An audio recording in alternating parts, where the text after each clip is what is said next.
यदि আপনি আল্লাহকে খুশি না করতে পারেন। দরুদ পড়া কত মহান কাজ আমরা সবাই জানি, তথাপিও আমাদেরকে বারবার বলতে হবে, জবান খুলে খুলে আল্লাহুম্মা সাল্লি আলা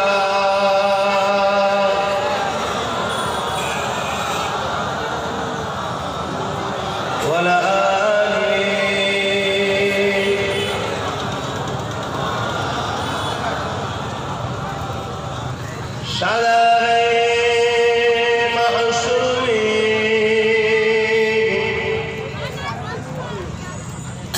لبيك لبيك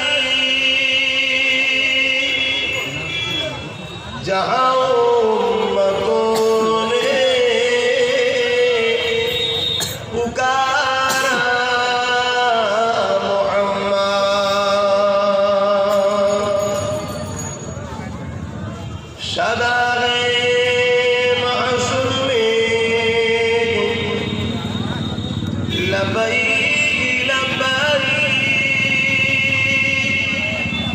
जहाँ उम्मतों ने पुकारा मोहम्मद, हमें जानो दिल से प्यारा मोहम्मद शदाए महशर में लब्बैक लब्बैक अल्लाहुम्मा सल्ली अला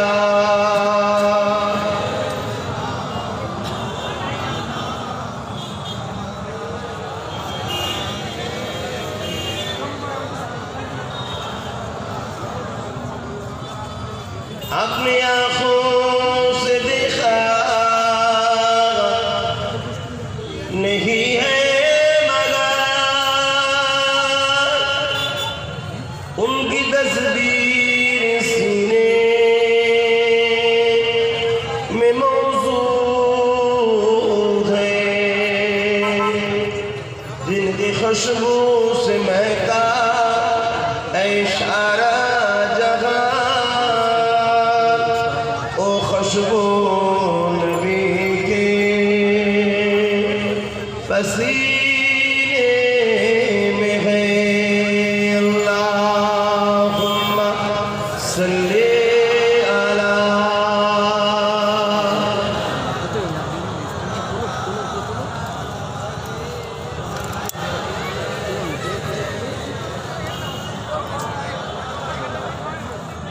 कलमे ला इलाहा इल्लल्लाह, ला इलाहा जुर ला इलाहा इल्लल्लाह, ला इलाहा इल्लल्लाह, ला इलाहा इल्लल्लाह, ला इलाहा इल्लल्लाह, ला इलाहा ला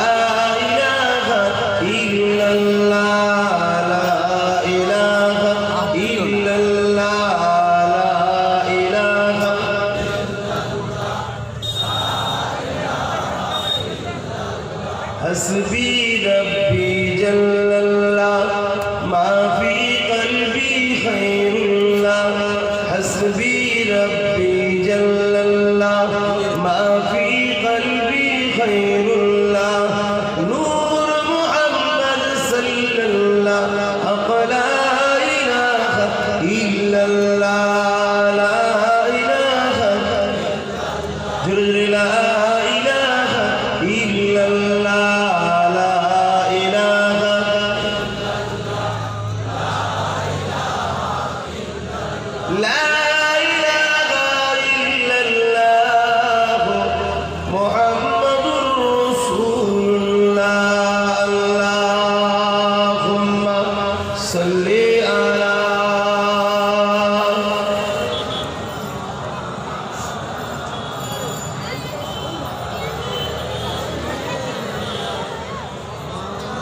وقال الله تعالى في كلام المزيد والفرقان الحميد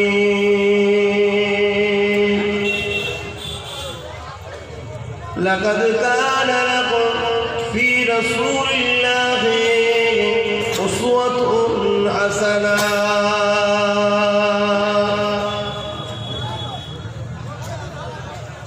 وقال النبي صلى الله عليه وسلم من أحب لله وأبغض لله وعاد لله ومنع لله فقد استكمل الإيمان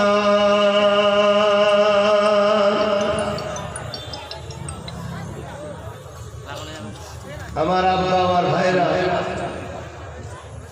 আমার এলাকাবাসী মা বোনেরা বাপ ভাইরা নওজোয়ান তরুণেরা আমার মুজাদ্দিদুজ্জামান সৈয়দনা আবু বকর সিদ্দিক আল কুরাইশি দাদা হুজুর রহমাতুল্লাহ আলাইহির সিলসিলার অনুগামী অনুসারী মুরিদ মুহিব্বিন আমার রাসূল পাক সাল্লাল্লাহু আলাইহি ওয়াসাল্লামের উম্মত উম্মতিগণেরা আজ মুজাদ্দিদ জামানের মহল্লা একেবারে কাছে আমি গুনাহগারকে এলাকার মানুষ ভালোবেসে সন্তান মনে করে ভাই মনে করে আমাকে দাওয়াত করেছে সাথে সাথে আমার বড় ভাই পীরজাদা মেহরাব সিদ্দিক আল কুরাইশি ভাইজান হুজুর যথেষ্ট তিনি ছোট ভাই হিসাবে আমাকে স্নেহ করে আর উপযুক্ত ভাই হওয়ার দরুন আমি ছোট হিসাবে তেনাকে সম্মানও করি। তিনিও থাকবেন, তিনি আছেন, আমিও আছি। মুরব্বী হিসাবে তিনি আখেরি দোয়া করবেন। আমি প্রথমে এসেছি দু কথা আলোচনা। দেখুন, কারো যদি হাওয়া খাওয়ার শখ যায়, পাখার ব্লেড ধরে ঘোরালে কখনো হাওয়া হয় না, সুইচটা দিতে হয়। আর শুধু সুইচ দিলে হয় না, পাখার সাথে কারেন্টের বোর্ডের সঙ্গে যেন যোগাযোগটাও ঠিক থাকে। অতএব আমরা যাই করি নাই করি, কখনোই আমরা মুক্তি পেতে পারি না যদি আমরা মহান স্রষ্টা রব্বুল আলামিনের দেখানো রাস্তা ছেড়ে দিই। আল্লাহ পাক কোরআন পাকের মধ্যে বলছেন, কুল ইন কুনতুম তুহিব্বুনাল্লাহ ফাত্তাবিউনি ইউহিব্বুকুমুল্লাহ। এই দুনিয়ার মানুষ, আমার রাসূলকে আল্লাহ বলতে বলছেন, বরকাতলাম কুল, অর্থাৎ রাসূল আপনি বলেন, ইন কুনতুম তুহিব্বুনাল্লাহ। যারা বলে আল্লাহকে ভালোবাসি, এই ভালোবাসাটা সত্য যদি হয়, ফাত্তাবিউনি, আগে যেন তারা রাসূলের ইত্তেবা করে, অনুসরণ করে, ভালোবেসে অনুসরণ করে। অবশ্যই কিছু মানুষ হয়তো ভাবতে পারে যে এখানে ফাত্তাবিউনি ইত্তেবা করার কথা আছে, ভালোবাসার কথা নাই। কখনো ভালোবাসা ছাড়া একটা মানুষকে মানাও সম্ভব নয়। এই যে আপনারা এসে বসে গেলেন, হাজার হাজার মানুষ এক মুহূর্তের মধ্যে। আজ কিছু মানুষ দেখুন এখনো দাঁড়িয়ে আছে, বসছে না। একটাই কারণ যে আপনারা ভালোবাসেন তাই কথা বলি ইত্তেবা করেছেন, ভালোবাসে না তাই ইত্তেবা করেন না। অতএব ভালোবাসা না থাকলে কখনো অনুসরণ করা যায় না। ফাত্তাবিউনি কি আন্দার প্যার ছুপা হুয়া হ্যায়। যখনই ইত্তেবার কথা হবে সেখানে নতুন করে স্পেশাল ভালোবাসাকে জড়াতে হয় না, ওর মধ্যে ভালোবাসা থাকে। তাহলে আগে রাসূলকে ভালোবেসে যারা অনুসরণ করে, ইত্তেবা করে, মেনে নেয়, ইউহিব্বুকুমুল্লাহ, আল্লাহ বলছে আমি তাকে ভালোবেসে নিই। জোরে বলুন সুবহানাল্লাহ। আর আল্লাহ যাকে ভালোবাসবে নিশ্চয়ই কিছু পুরস্কার তো পাওয়া যাবে। ওয়াগফিরু লাকুম যুনুবাকুম আল্লাহু গফুরুর রহিম।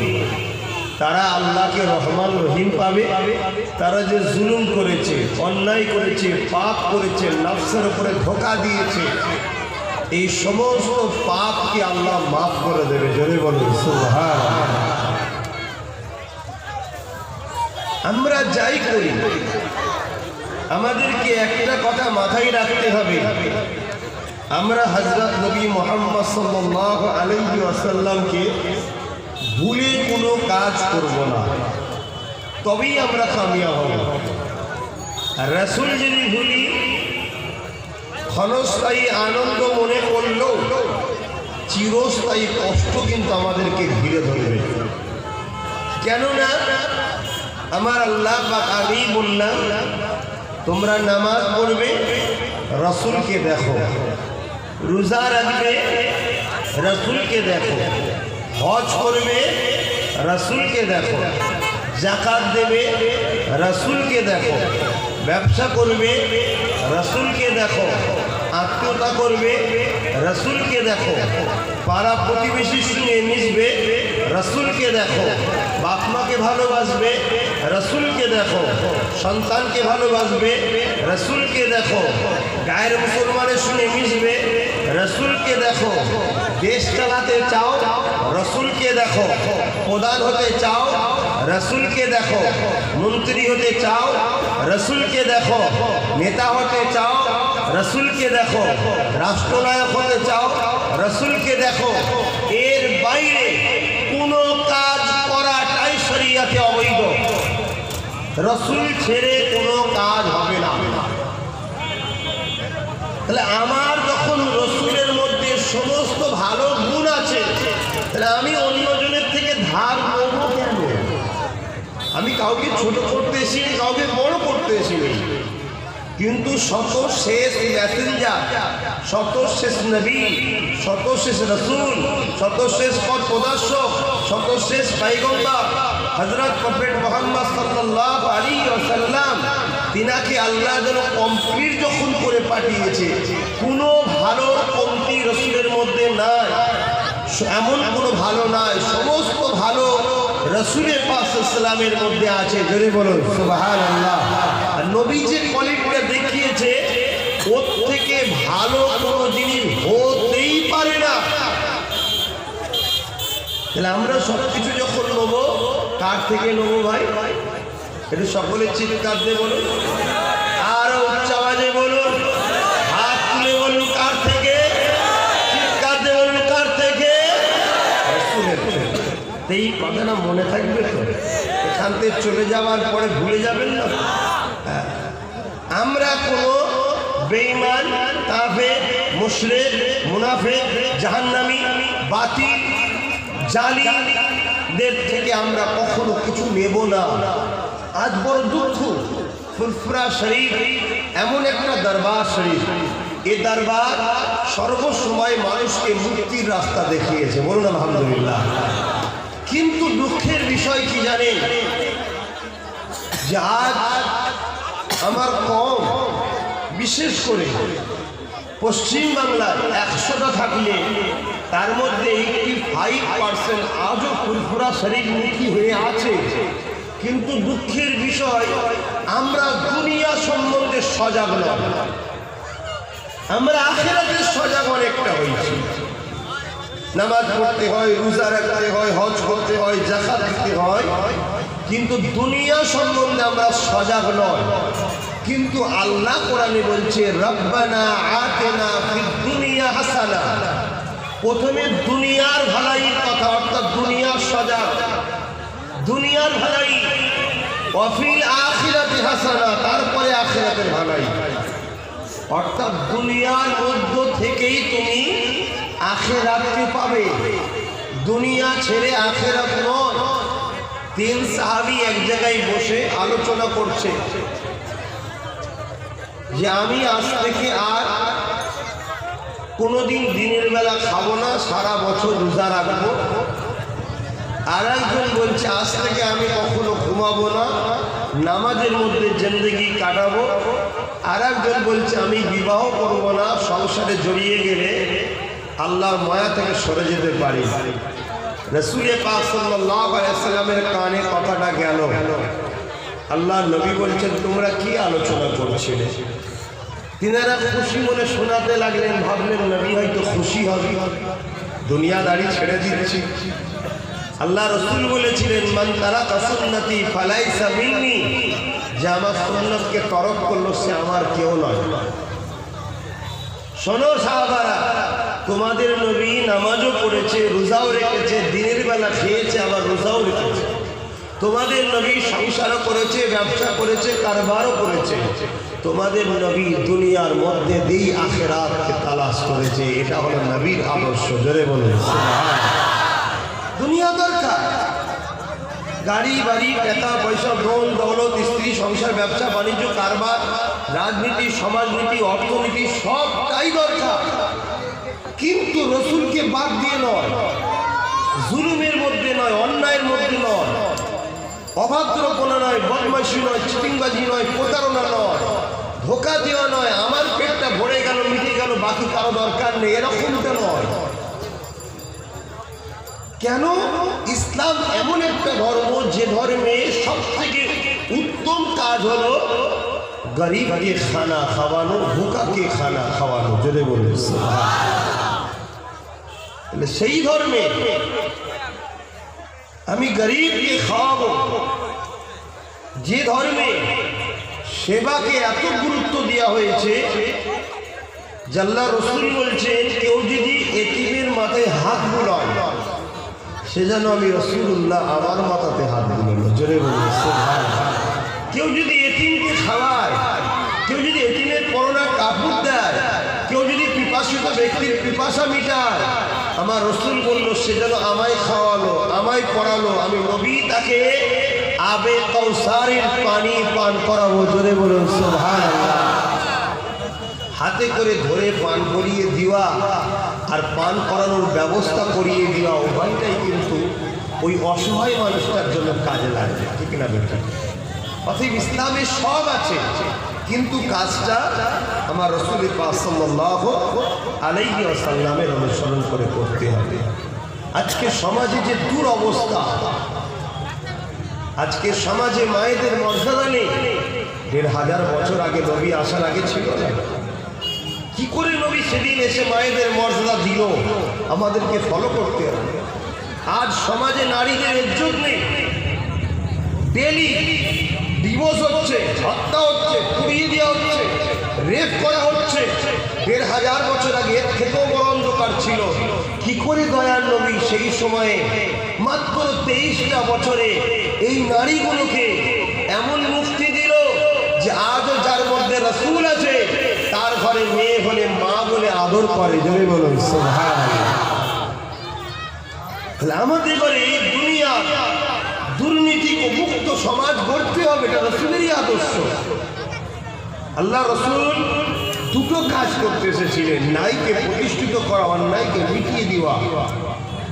আর আল্লাহ কোরআনে আমাদের বিষয়ে বলছে, কুনতুম খায়রা উম্মাতিন উখরিজাত লিন-নাস তা'মুরুনা বিল মা'রুফ ওয়া তানহাউনা আনিল মুনকার। হে উম্মতে মুহাম্মাদি, তোমরাই হলো শ্রেষ্ঠ।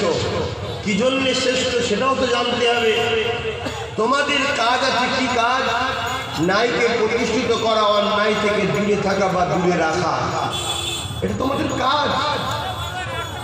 তাহলে মা বাপের উপরে জুলুম অন্যায় না? অন্যায় নয়? বলুন। পণের অভাবে, পণের জ্বালাতে গরিবের মেয়ের বিবাহ হচ্ছে না, এই পণ সমাজে চলা অন্যায় না? অন্যায় নয়? হুজুররা সবাই মিলে ফু দিলে পণ বন্ধ হবে তো? পানি পড়া ছড়ালে পণ বন্ধ হবে তো? ফু যেমন দরকার, পানি পড়াও যেমন দরকার, দুয়া এটা দাওয়াটারও দরকার আছে। দাওয়াটা হলো কড়া আইন তৈরি করা, তবে তো বন্ধ হবে। আজ আমি হুজুর, আমি আব্বাস সিদ্দিকী, আমার বিশাল ব্যাপার, ডেলি 1 লাখ 1.5 লাখ ইনকাম, যত জলসায় যাব 4-5টা জলসা করলে ব্যাস, আমার আর টেনশন নেই। আরে আমার 2-4টে জটাই মেয়ে হোক, আমার বিবাহ দেবার টেনশন নেই। কিন্তু যারা ভ্যান চালিয়ে খায়, দিন মজুরি করে খায়, সেলসম্যান করে খায়, হকারি করে খায়, পরের জমিতে চাষ করে খায়, তারপরে কি বলে রাজমিস্ত্রির জুগারে দিয়ে খায়, তাদের মেয়েদের বিবাহ কি করে হবে? এই যে একটা দুর্নীতির ব্যবস্থা তৈরি হয়েছে, কোন ছাড়া বিয়ে নয়, এই কোনটাকে বন্ধ করাটাই হলো আমাদের দায়িত্ব। শুধু বলে হয় না, তার জন্য কড়া ব্যবস্থাও তৈরি করার দায়িত্ব আছে। কেন রাসূল পাক সাল্লাল্লাহু আলাইহি ওয়াসাল্লাম যখন বলেছিলেন যে নারীদের ধর্ষণ করলে, রেপ করলে কতল করা হবে, সহজে বন্ধ হয়নি। নবী যখন 10 বছরের রাষ্ট্রনায়ক হলেন, দেশে বসে দেশ চালালেন, আইন করে দিল ধর্ষণকারীর কতল, ধর্ষণ বন্ধ হয়ে গেল। কথা বুঝে আসছে? এইভাবে কড়া সমাজ ব্যবস্থা, যেখানে জালিমরা যারা অন্যায় করে তারা অন্যায় করতে সাহস পাবে না।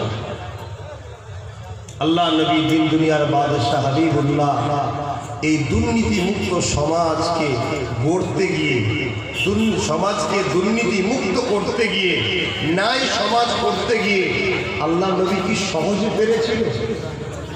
অনেক কষ্ট হয়েছিল, ঠিক না বেটা? আর আল্লাহ নবী দিন দুনিয়ার বাদশাহ হাবিবুল্লাহ এত সহজে পারে না। আল্লাহ নবী আস্তে আস্তে যখন বড় হতে লাগলেন, 40 বছর যখন নবী পাকে বয়স হয়ে যায়, আল্লাহ নবী যখন ন্যায়ের দিকে মানুষকে ডাকতে লাগলো, অন্যায় দিকে মানুষকে দূরে থাকার কথা বললো, ন্যায়কে প্রতিষ্ঠিত করতে লাগলো, অন্যায়কে মিটাতে লাগলো। এই যুবকেরা, আব্বারা, তরুণেরা, আমার নবী পাকের দুশ্মন তৈরি হয়ে গেল। কারা দুশ্মন হয়েছিল? তৎকালীন সময় যারা রাজ ক্ষমতাকে দখল করে নিয়ে মানুষকে কৃতদাস বানিয়ে রেখেছিল, মানুষের উপরে জুলুমের সাম্রাজ্য চালিয়েছিল, তার মধ্যে থেকে বেশিরভাগটা হলো আমার রাসূলুল্লাহ আপনজনেরা। এটা সত্য না মিথ্যা? এই কথা বলা যাবে?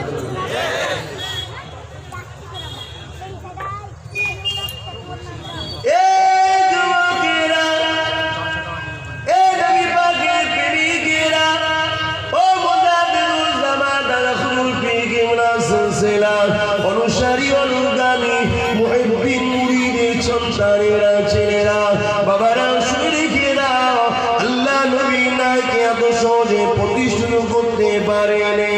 অনেক ঝড় ঝাপটা আল্লাহ নবীর উপরে এসেছে গো। এই নাইকে প্রতিষ্ঠিত করতে গিয়ে বদর তৈরি হয়েছে, সাহাবা হুজুররা শহীদ হয়ে গেছে।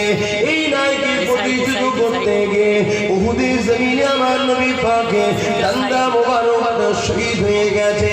এই নাইকে প্রতিষ্ঠিত করতে গিয়ে আল্লাহ নবীকে পাহাড়ে জঙ্গলেতে মাসকে মাস বন্দি থাকতে হয়েছে, গাছের পাতা ফলমূল খেয়ে জীবন ধারণ করতে হয়েছে। আল্লাহ নবী নাইকে প্রতিষ্ঠিত করতে গিয়ে অনেক বাধা হয়েছে। সব থেকে বড় বাধা ছিল আল্লাহ নবী এখন ওয়াজের মাহফিল করতেন, মানুষকে যখন সত্য শিক্ষা দিতেন, মানুষকে যখন ন্যায়ের কথা বলতে, মানুষকে যখন চেতনা দিতে থাকতে, ওই সময় তৎকালীন যারা নেতা ছিল, আবু জেহেল, উতবা, সাইবা, আবু লাহাব, এরা এলাকার মানুষদিগকে আল্লাহ নবীর মাহফিলে যেতে নিষেধ করত। কিন্তু মানুষ লুকিয়ে লুকিয়ে লুকিয়ে আল্লাহ নবীর সত্য বাণী শোনার জন্য দিবানা হয়ে থাকত।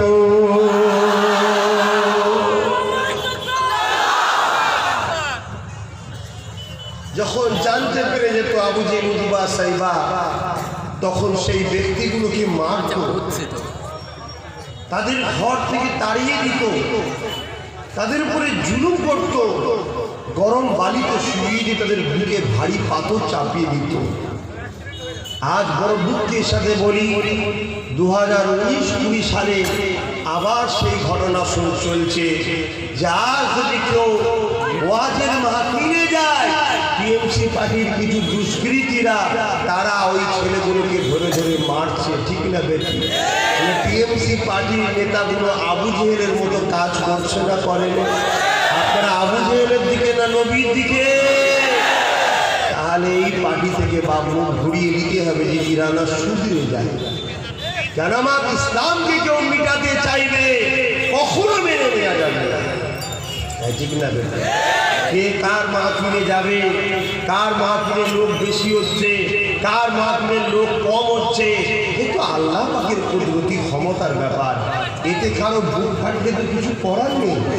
কিন্তু তা বলে পিছন থেকে ষড়যন্ত্র করে মানুষের উপরে জুলুম অত্যাচার করবে, দাদা হুজুরের মুরিদগুলোকে জুলুম অত্যাচার করবে, মুরিদ নয় বলে উড়িয়ে দিতে চাইবে। আরে আমি মুরিদ কি মুরিদ নয়, তুমি উড়াবার কে? তুমি তোমার প্ল্যাটফর্মে থাকো, আমি আমার প্ল্যাটফর্মে থাকি। আবু বকর কারো বাবাকারী সম্পত্তি নয়, নবী যেমন সবার হয়, ফুরফুরার পীর আবু বকর সমস্ত মানুষের জন্য। বলুন সুবহানাল্লাহ। দেখতে পেয়েছি আমি অনেক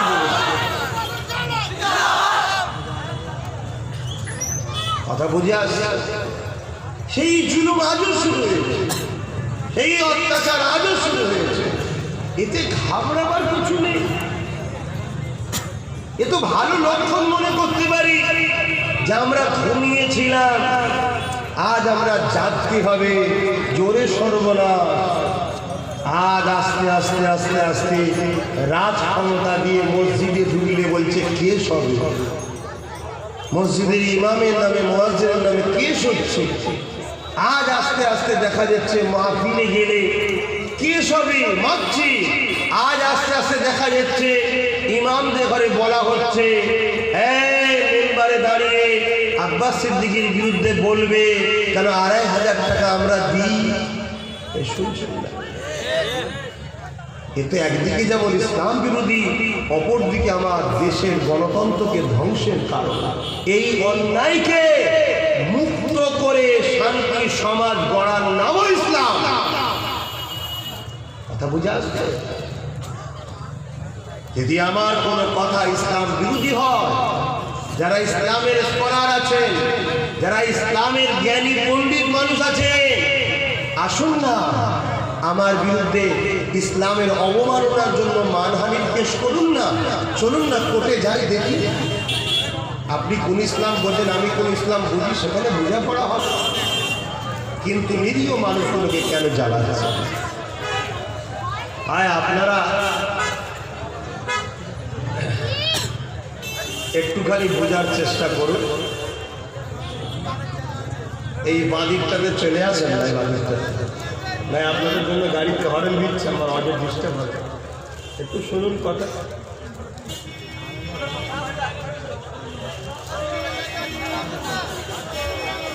দরুদ শরীফ আল্লাহুম্মা সাল্লি আলা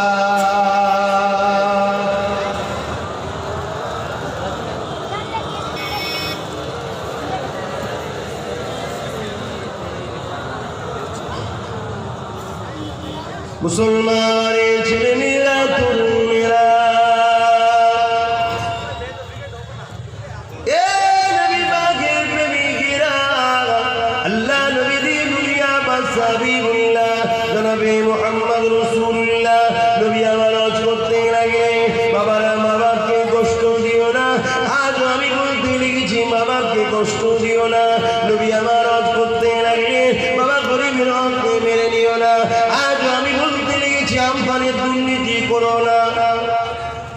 কিছু ভুল বলছি ভাই? তুমি শরিয়াত বিরোধী হচ্ছি?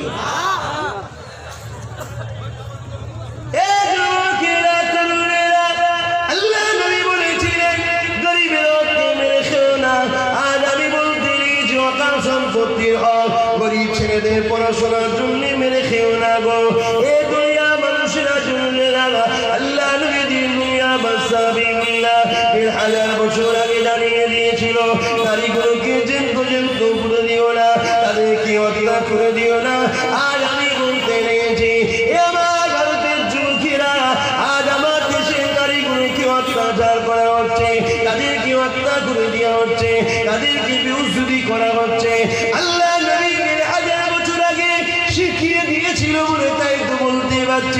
আল্লাহ নবী বলেছিলেন মিথ্যা বলো না। আজ আমি তাই তো বলছি মিথ্যা বলো না। আল্লাহ নবী জানিয়ে দিলে খবরদার ধোঁকাবাজদের সঙ্গে উঠা বসা করো না, সারাবির সঙ্গে উঠা বসা করো না, মৃত্যুকের সঙ্গে উঠা বসা করো না, জালিমের সঙ্গে উঠা বসা করো না।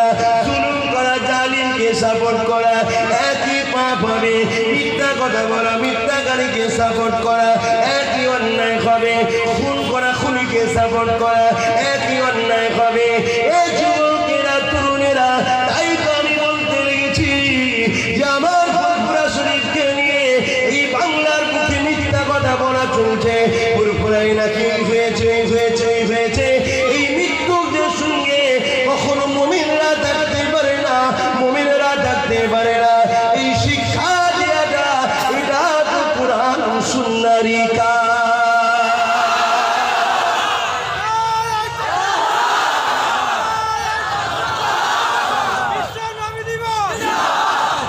আল্লাহ রাসূল তো এগুলো শিখিয়েছিলেন, বাবা জুলুম করো না, জালিমের সাথ দিও না, অন্যায় করো না, অন্যায়কারীর সাথ দিও না, মিথ্যা বলো না, মিথ্যাকারীর সাথ দিও না, শরাব পান করো না, শরাবির সাথ দিও না। এটাই তো বলেছিলেন নাকি?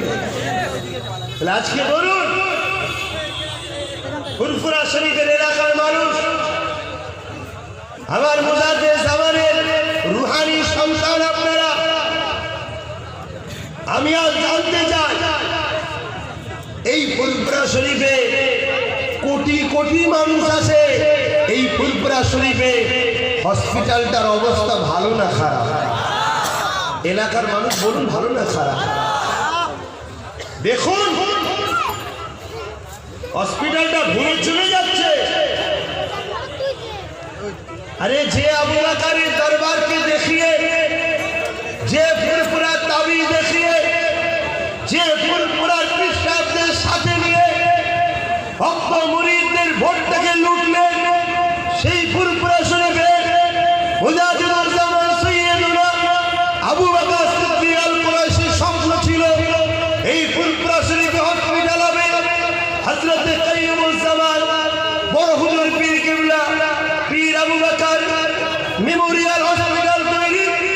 সেই হসপিটাল আজকে মৃত্যুর করে এতদিন ধরে চিৎকার দেওয়ার পরেও ফুরফুরায় যখন হসপিটাল নির্মাণ হবে না, ফুরফুরায় যখন সুপার স্পেশাল হসপিটাল হবে না, তাহলে আমি একজন মুজাদ্দিদ জামানের উত্তরসূরি হিসাবে বাংলার গভর্নমেন্টকে চ্যালেঞ্জ দিচ্ছি, আগামী দিন সরকার তৈরি করে ফুরফুরা হসপিটাল বানিয়ে দেখিয়ে দেবো ইনশাআল্লাহ।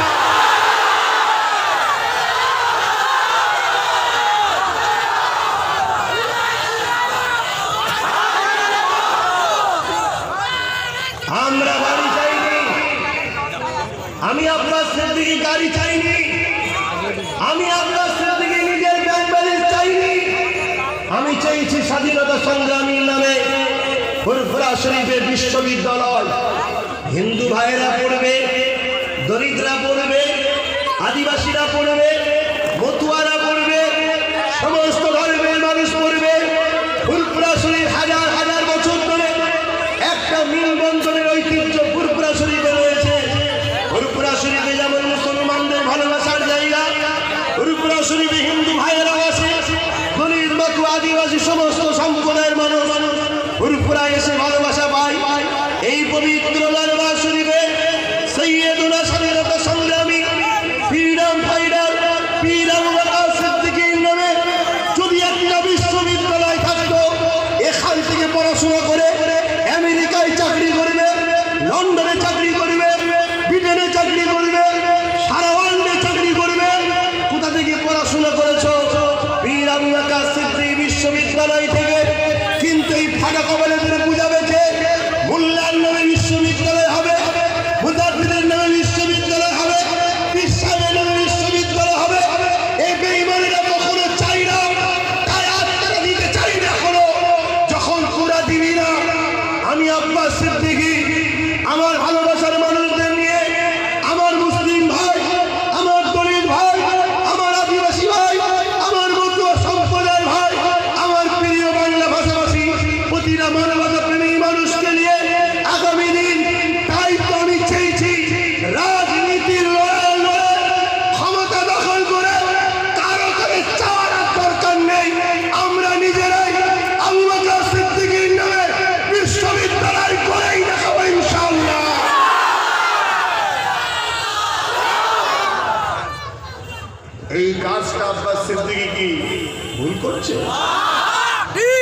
সবই ঠিক আছে, সবই ঠিক আছে। নবী দিবসের মাহফিলে এসে বলার কি দরকার? বিশ্বনবীর আগমন দিবসে বলার কি দরকার? আরে জুলুমের বিরোধী করা তো নবীর মেম্বার থেকেই হয়, অন্য জায়গা থেকে হয় না। ঠিক না বেঠিক? হ্যাঁ, যে আমাদের সঙ্গে জুলুম হচ্ছে, অতি আমাদের সঙ্গে যে নাটক হচ্ছে, আরে সেকুলার বলে কোনো দল নেই ভারতবর্ষের পশ্চিম বাংলায়, সেকুলার বলে কোনো দল নেই। ভোটটা লিবার সময় সেকুলার, লিবার পরে ক্ষমতা। কথা বুঝছেন? এই যে জুলুম একটা, আজকে একটা ব্যাপক একটা বড় অংশ মুসলিম সমাজের তীর্থস্থান ফুরফুরা শরীফ, হ্যাঁ বহু ধর্মের মানুষের ভালোবাসার স্থান ফুরফুরা শরীফ, সেই রকম একটা জায়গায় একটা বিশ্ববিদ্যালয় যদি হয়, আমার ফুরফুরা জমিনের প্রত্যেকটা মানুষের জানা দরকার আপনাদের জীবিকা, আপনাদের চালচলন, আপনার এলাকার ভ্যালু, আপনাদের এলাকার সমস্ত কিছু উন্নত একটা আলাদা জগতে চলে যাবে। ঠিক না বেঠিক? সুপার স্পেশাল হসপিটাল হলে এই টোটাল এলাকার মানুষের একটা উন্নতি, সেবার জন্য কলকাতায় যাওয়ার প্রয়োজন নাই। সেখানে গেলে 2 টাকা থেকে 4 টাকা করছে, থাকার জায়গা নেই, বেড নেই, আর নেই। আরে বাবা, আমার ঘর হলো ফুরফুরা, বাংলার প্রত্যেকটা গরিব মানুষের ঘরই হলো ফুরফুরা। ঠিক না বেঠিক? এখানে যদি হয় ফুরফুরা মানুষের উপকার হবেই হবে, বাংলার প্রত্যেকটা মানুষেরা নিরাপদ, ওখানে চিকিৎসা হবে, এখানে দোয়া চাওয়া হবে, সুস্থটা দ্রুত হয়ে যাবে। বলুন সুবহানাল্লাহ। এই কথাটা আব্বাসের দিকে বলা কি ভুল করছে? যখন কেউ গুরুত্ব দেয় না তখন কি করতে হয় বা বলুন না? তখন তো নিজেকে নামতে হবে। ঠিক না বেরি? এবার আমি যখন নেমেছি, এবারে কি হলো কি হলো কি হলো, হ্যাঁ তাহলে কি করবো? পিছিয়ে যাবো না? সমস্যা নেই তো? তবে আপনারা ভেবে চিন্তে বলছেন তো নাকি? আরে নওজওয়ান তরুণেরা, আল্লাহ নবী জীবন আদর্শ কি দেখে, আল্লাহ নবী সারা জীবনটা অসহায় গরিবদের সাথ দিয়েছিলেন।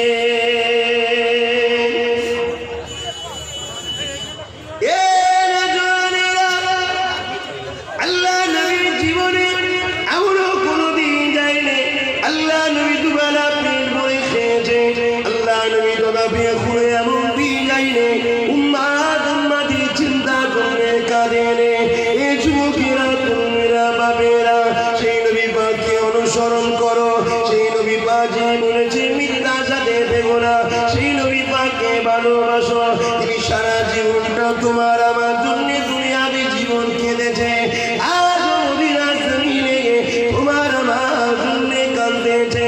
আল্লাহ নবীর জীবনে এমন দিন গেছে, এইবারে রবিউল তারিখ আল্লাহ নবী দুনিয়ায় এসেছিলেন। আল্লাহ নবী যখন দুধমা হালিমার কাছে ছিল, একদিন দেখে দুধমা হালিমা আল্লাহ নবী চুয়ে পানি রয়েছে, পরের দিন আবার দেখে পানি রয়েছে, দ্বিতীয় দিন আবার দেখে চোখে পানি রয়েছে, 3 দিনের দিকে দুধমা হালিমা দেখে আল্লাহ নবী চুয়ে পানি না। আমাদের হালিমা জিজ্ঞাসা করেছিলেন, এ বাবা মুহাম্মদ, কি ব্যাপার বাবা? বাচ্চারা কি তোমার সঙ্গে দুর্ব্যবহার করেছে, খারাপ ব্যবহার করেছে, কেন তুমি কাঁদো বাবা? আল্লাহ নবী সবাই বলেছিলেন, মা আমার সঙ্গে কেউ খারাপ ব্যবহার করে না। আমি যখন জানতে পারলাম আমার উম্মাদিরা গুনাহ করার জন্য, অন্যায় করার জন্য আল্লাহ তাদেরকে জাহান্নামী ঘোষণা করবে, তারা জাহান্নামে যাবে, আমার উম্মাদিরা জাহান্নামে যাবে। এই খবরটা পাওয়ার সাথে সাথে শিশুবেলাতে আমি রাসূলুল্লাহ আল্লাহ পাকের কাছে আমার উম্মাদির নাজাতের জন্য কাঁদছি। যে নবী শিশুবেলায় উম্মাদিদের জন্য কাঁদে, সেই নবীর মাদ্রাসাকে কেউ মিটাতে চাইলে তাকে আপন করে নিয়ে যেতে পারে? হ্যাঁ, এত বিরোধী হয়েছিল, এত অন্যায় হয়েছিল, এত লড়াই হয়েছিল। অবশ্যই অন্যায় করেছে বুদ্ধদেব বাবু যখন বলেছিল মাদ্রাসায় সন্ত্রাস তৈরি হয়, অবশ্যই আমরা তার উপযুক্ত শিক্ষা দিয়েছি, কিন্তু পরবর্তীতে যখন চুচুড়ার মাদ্রাসায় তালা মারল এই টিএমসি গভর্নমেন্ট, যারা বুদ্ধদেব বাবুর ধুতি খুললো, লাঠি মেরে গন্ডায় ফেললো, তখন তারা কেন চুপ করলো? কেন তারা প্রতিবাদের মতো প্রতিবাদ করলো না? তাহলে মূলত বুদ্ধদেবের বিরোধী লড়াই করাটা অর্থ বিভাগ লড়াই ছিল, মাদ্রাসার লড়াই নয়। যারা মাদ্রাসার লড়াই করবে, আজও যেমন লড়াই করবে, কালও তেমন লড়াই করবে, জীবনের শেষ নিঃশ্বাস পর্যন্ত আমি মাদ্রাসার পক্ষে থাকবো, এটাই হবে প্রকৃত লড়াই, ঠিক না বেটি? আজ আমার ফুলপুরা শরীফে আমার মুজাদ্দিদুজ্জামানের হাতে গড়া তিনার মুর্শিদ কেবলা হযরত সুফি ফাতে আলী ওয়াইসি রাহমাতুল্লাহ হুজুরের স্মৃতিতে নামেতে যে মাদ্রাসা, আজকে সেই মাদ্রাসাকে বঞ্চনা স্বীকার করছে রাজ্য সরকার। তাহলে বলুন, আপনি যদি রাজনীতির ক্ষমতা দিয়ে আমার ধর্মীয় প্রতিষ্ঠানকে, আমার মুজাদ্দিদুজ্জামানের হাতে গড়া প্রতিষ্ঠানকে আপনি যদি ঠকাতে চান, তাহলে সেই পরিবারের একটা সদস্য হিসাবে আপনার এই দুর্নীতির কথা মানুষকে সজাগ করিয়ে আপনার পাশ থেকে সরিয়ে দেওয়া, এটা আমার দায়িত্ব, এটাও আমার ইমানি দায়িত্ব আছে, ঠিক না বেঠি? তাই তো এই লড়াই শুরু হয়েছে। এই লড়াই তো কোনো ব্যক্তিগত লড়াই নয় যে তুমি অমুককে টাকা দিয়েছো আমায় দিলেন এখানে, এই লড়াই তো নয়। এই লড়াই হলো ন্যায়ের লড়াই। আজ রাজনীতি করতে এসছেন, রাজনীতি করুন। আপনাকে কে বারণ করেছে? রাজনীতি করুন, কিন্তু আজকে আপনি আমার মুজাদ্দিদুজ্জামানের মাদ্রাসাটাকে ধ্বংস করছেন কেন? আপনারা জানেন এগুলো বলা অন্যায় হচ্ছে না?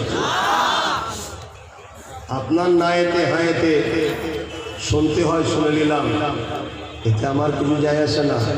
কেন জবান দিয়েছে যিনি, খুশি করবো তিনাকে, অন্য কাউকে না। না বাপকে খুশি করে কথা বলতে পারবো, না চাচাকে খুশি করে কথা বলতে পারবো, না ভাই ভাই খুশি করে কথা বলতে পারবো, না কাউকে খুশি করে কথা বলতে পারবো। জবান দিয়েছে তিনি, কথা বলবো তো তিনার জন্যে। আল্লাহ বলেছে বান্দা হেকমতে কাজ কর, অন্তর আল্লাহু আলাম, হেকমতে কাজ করতে হয়, এই হেকমতই করা হচ্ছে। আজকে পুরো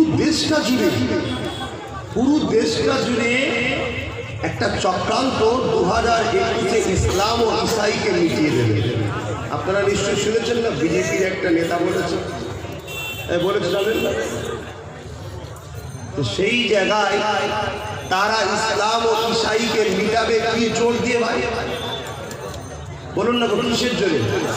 রাজনীতির জোরে।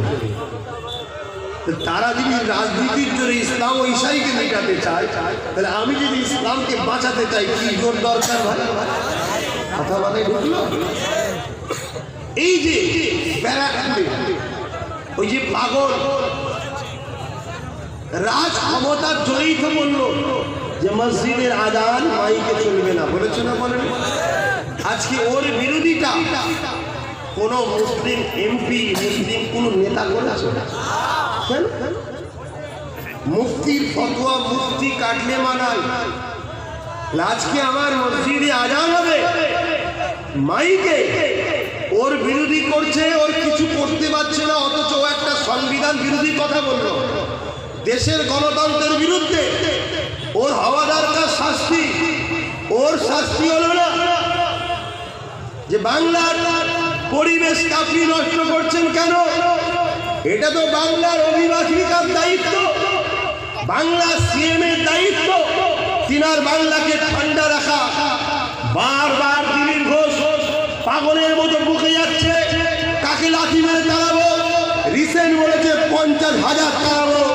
আরে দিলীপ ঘোষ রাজনীতি করতে এসছে, রাজনীতি কর, তাড়াতে যাওয়ার আগে পা দুটো না চলে যায় সেটা ভেবে রেখে দে। কেননা এ বাংলা কারো বাবাকারী সম্পত্তি নয়, এ বাংলা কারো জাগিরে আমরা বেঁচে নয়, এ বাংলায় কারো দয়ায় বেঁচে নয়, এ বাংলা কারো ভিক্ষাতে আমরা বেঁচে নয়। আর বাংলাদেশ থেকে আমরা আসিনি, আমাদের অনেকে চলে গেছে, কিন্তু আজ আমি যেটা বলছি বড় আদর করে বড় ভালোবেসে যাকে আমরা আমাদের অভিভাবিকা করলাম, বাংলার মুখে গণতন্ত্র বিরোধী একটা কথা, সেই কথার প্রতিবাদে একটা বার তার বিরুদ্ধে আইনত কোনো ব্যবস্থা নাই। চিন্তা করে দেখুন কার উপরে ডিপেন্ড করে আমরা আছি, কার উপরে ভরসা করে আছি। কাল যদি ও রাজ ক্ষমতায় আমার হালে রাতে ব্যবহার করতে চায়, তাহলে আমাকে রুখার জন্য আমারও রাজ ক্ষমতার দরকার আছে না? না, মমতার রাজ ক্ষমতাটা কি আমাদের রাজ ক্ষমতা? যদি আমাদের রাজ ক্ষমতা হতো তাহলে দিলীপ ঘোষের কথা বলছে এখনো বিচার করলো না কেন? শুনছেন না? শুনছেন? এই জায়গায় আরএসএস বলছে 3000 কম বেশি মসজিদকে ভাঙবো, তাহলে আমার মসজিদকে তারা ভাঙবে রাজ ক্ষমতা দিয়ে। বাবরির প্রমাণ হওয়ার পরেও কোনো কাজ হলো না, তাহলে কালকে আরো কিছু ভাঙবে, কাগজ কামার পরে হবে না। কোন শক্তিতে ভাঙছে ভাই? তাহলে বাঁচাবার জন্য কোন শক্তি দরকার ভাই? তাহলে আমি ভুলটা কোথায় করছি? কথা মাথায় ঢুকছে না? এরপরে কেউ যদি মনে করে যে সবই ঠিক করছো, কিন্তু তুমি এসে গেলে আমার ভাড়াটা বন্ধ হয়ে যাবে, তোমার মাইনের জন্য তো আমার মসজিদ বিক্রি করতে আমি পারি না। কথা বুঝছেন? তোমার মাইনে বন্ধ হয়ে যাবে, তো সেজন্য আমি কি করতে পারি? কিন্তু আমার মসজিদকে আগে দেখতে হবে, আমার মাদ্রাসা আগে দেখতে হবে। আল্লাহ রসুল বললেন, লা ইয়ারহামুল্লাহু মান লা ইয়ারহামুন নাস, যে গরিব মানুষকে ভালোবাসে না তার উপরে সৃষ্টিকর্তার দয়া হবে না। আজ এনআরসি করে আদিবাসী দলিত মতুয়াদের বার করে দেওয়ার প্ল্যান চলছে, তো সেই জায়গায় কার কি বন্ধ হচ্ছে দেখে তো আমার চুপ থাকলে হবে না। আমাকে তো তাদের বাঁচাবার জন্যে আগিয়ে আসতে হবে, কারণ এটা আমার রসুলের হুকুম, ঠিক না বেটি? এটা আমার দেশের অধিকার, ঠিক না বেটি? আল্লাহ নবী জীবন আদর্শ যদি আমরা দেখি, আল্লাহ নবী সর্বসময় অসহায়কে সাথ দিয়েছে।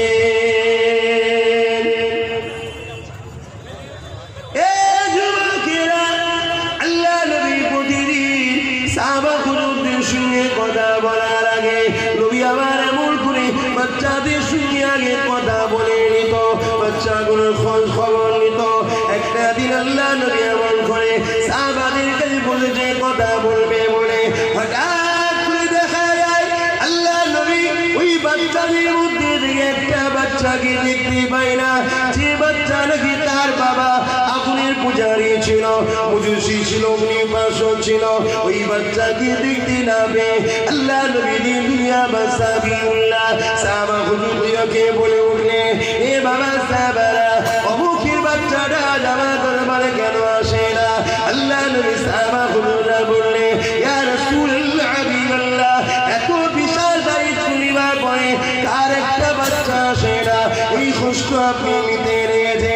আল্লাহ নবী বলেছিলেন, এ বাবা সাহাবারা, তামাম কায়নাতের আল্লাহ পাক আমাকে নবী করেছে।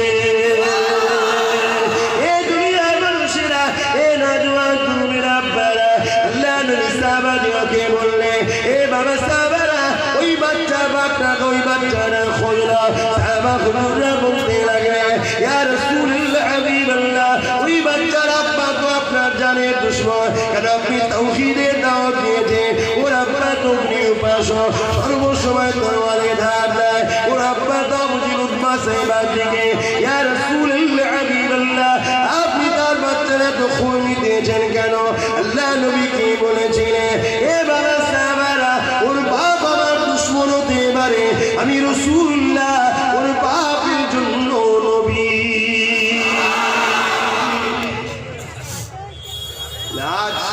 কে কোন ধর্মের সেটা দেখা আমাদের দায়িত্ব নয়, আমাদের দায়িত্ব হলো আল্লাহর সৃষ্টি নবীর উম্মতের সেবা করতে হবে, ঠিক না? ঠিক। হিন্দু হোক, দলিত হোক, যে ধর্মেরই হোক, বিপদে পড়লে তার সেবা করা এটা আমাদের দায়িত্ব। তা বলে তার ধর্মীয় কোনো কালচারের মধ্যে ঢোকা এটা কখনো আমাদের কাজ নয়, এটা ঈমান। মানুষ হিসাবে সে খেতে পারছে না, তার পাশে খাবার দিন। পড়াশোনা দরকার, তাকে এডুকেশনের পয়সার ব্যবস্থা করে দিন। তার অসুস্থ, তার চিকিৎসার ব্যবস্থা করে দিন। তার পরনার কাপড় নেই, আল্লাহর সৃষ্টির পরনার কাপড় দিন, সে যে ধর্মেরই হোক। এর জন্য অবশ্যই আল্লাহ আপনাকে নেকি দেবে, সওয়াব দেবে। মুসলমানের ছেলেমেয়েরা, তরুণেরা, এ নবী বাগে বেরিয়েরা, আল্লাহ নবী সাহাবা হুজুরকে পাঠিয়ে দিয়ে সাহাবা হুজুররা গোপনে গোপনে খোঁজ নিল। খোঁজ নিয়ে খবর পেয়ে গেল ওই বাচ্চাটা বিমার হয়েছে। আল্লাহ নবীর কাছে খবর দিল, এ যুবকেরা, তোমার আমার নবী কেমন নবী ছিল, কি দয়ালু নবী ছিল দেখো। আল্লাহ নবী সঙ্গে সঙ্গে দাঁড়িয়ে বললে, সাহাবা হুজুররা বলতে লাগলে, ইয়া রাসূলুল্লাহ, হাবিবাল্লাহ, যদি আপনি একান্ত যান আপনার সঙ্গে আমরা যাব, কেন ওর বাবা আপনার ক্ষতি করতে পারে। আল্লাহ নবী বললেন, না বাবা, তোমরা যদি সাথে যাও, ওর বাপ যদি একা থাকে, ওর বাপ তোমাদেরকে দেখে ভয় খেয়ে যাবে, কষ্ট পাবে। আমি নবী কখনো কাউকে কষ্ট দিতে চাই না।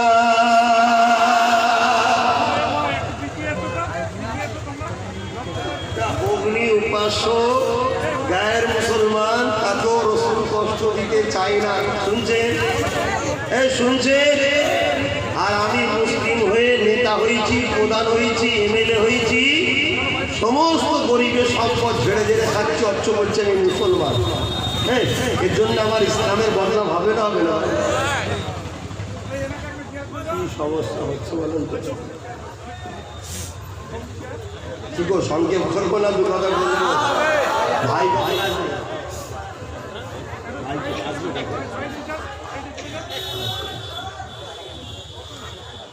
আদর্শ দেশ, আমাদের কি দায়িত্ব নয় সেই নবী রেখে যাওয়া রাস্তায় চলাই তো আমাদের দায়িত্ব। নামাজ যেমন দায়িত্ব, রোজা যেমন দায়িত্ব, হজ যেমন দায়িত্ব, জাকাত দেওয়া যেমন দায়িত্ব ধনীদের, হজ করা যেমন ধনীদের দায়িত্ব, গরিব মানুষের সেবা, মা বাপের সেবা তেমন দায়িত্ব। ঠিক না বেঠিক? সবটাই তো দায়িত্ব। কে কোনটা করছে, কে কোনটা করেনি, ওটা ভেবে লাভ নেই। আরে কেউ অঙ্কই কাঁচা তো কি হয়েছে, ভূগোলে ভালো রেজাল্ট করেছে, কেউ ভূগোলে কাঁচা তো কি ইতিহাসটা ভালো আছে, ঠিক না বেঠিক? কিন্তু এটা করেনি বলে ওটা করতে পারবে না এমন তো নয়। ইমানদার যেগুলো একটা সাইডে যদি থাকে বেকার তো নয়। হ্যাঁ, ইমানটা প্রথম। সেই জায়গায় আলহামদুলিল্লাহ আমাদের ভাইয়েরা, আমাদের বাচ্চারা, আমার মুজাদ্দেদ জামানের রুহানি সন্তানেরা, আশা রাখা যায় আপনারা তো ইমানদারি। আল্লাহ রসুল বললেন, এক মুসলমান যদি আর একটা মুসলমানকে ঘৃণা করে, সে জান্নাতের খুশবু পাবে না। শিক্ষার উদ্দেশ্যে বলছি, তওবা করেন। যদি কেউ কাউকে মিথ্যা কেসে ফাঁসাতে চান, তওবা করে নেন, জান্নাতের খুশবু পাবেন না। কেউ যদি কারো মিথ্যা সাক্ষী দেন, তওবা করে নেন, না হয় জান্নাতের সার্টিফিকেট পাবেন না, এই জান্নাতে কি বলে খুশবু পর্যন্ত পাবেন না। আর আইন সবার জন্য সমান। আমি পীরের বাচ্চা, আমার জন্য আইন আলাদা নাকি? এই ইসলামে এমন কিছু সিস্টেম আছে নাকি পীরের বাচ্চার জন্য আলাদা? মদ খেলে জায়েজ হবে আর আমলোক খেলে পাপ হবে, এমন কিছু আইন আছে নাকি? পীরের বাচ্চা মিথ্যা সাক্ষী দিলে জায়েজ আছে আর আম মানুষ দিলে জাহান্নামী হবে, এমন কোনো আইন আছে নাকি? আলেম যদি বলে এই স্যার এই কেসের আসামি, কাউকে যদি মিথ্যা মামলায় জড়ায় একটা আলেম, আলেম বলে কি ছাড় নাকি? মনে রেখে দেবে, আল্লাহ পাতা সৃষ্টিকে ভালোবাসে। আল্লাহ সৃষ্টিকে কেউ যদি জুলুম করে, আমার আল্লাহ তাকে ছেড়ে দেবে না। এ যুবকেরা, তোমরা আল্লাহ সৃষ্টিকে কেউ যদি ভালোবাসে, আল্লাহ তাকে কত ভালোবাসবে শুনে রেখে না। এ যুবকেরা, তোমরা বাপেরা, আল্লাহ নবীর দুনিয়া বাসাবিউল্লাহ জানিয়ে দেবে, যদি আল্লাহ বা দুনিয়াকে ফানা করে দেবে, লয় করে দেবে। কিয়ামতের দিন যেদিন হয়ে যাবে, বিচারের দিন যেদিন হবে, ওই দিনে আল্লাহ একটা বান্দাকে উঠাবে, ওই আমার বান্দা রে, আমাকে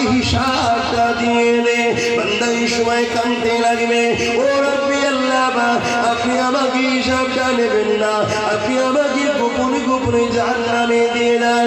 আল্লাহ দুনিয়ার জমিনে আমি অন্যায় করেছি, ভুল করেছি, পাপ করেছি, আল্লাহ বা কোনো ভালো কাজ করতে পারি না, আল্লাহ বা আপনি আমাকে গোপনে গোপনে জাহান্নামে করে দেন। এ যুবকেরা তরুণেরা আল্লাহ ওই সময় বলতে লাগবে, ওরে আমার বান্দারে, আমার রহমত থেকে নিরাশ হয়ে যাস না, লা তাকনাতু মিন রাহমাতিল্লাহ, বান্দা তুই আমার রহমতের উপরে ভরসা রাখ। এ বান্দা হিসাবটা দিয়ে আমাকে, বান্দা হিসাবটা দিতে লাগবে, আল্লাহ বা কুদরতিভাবে দেখতে লাগবে।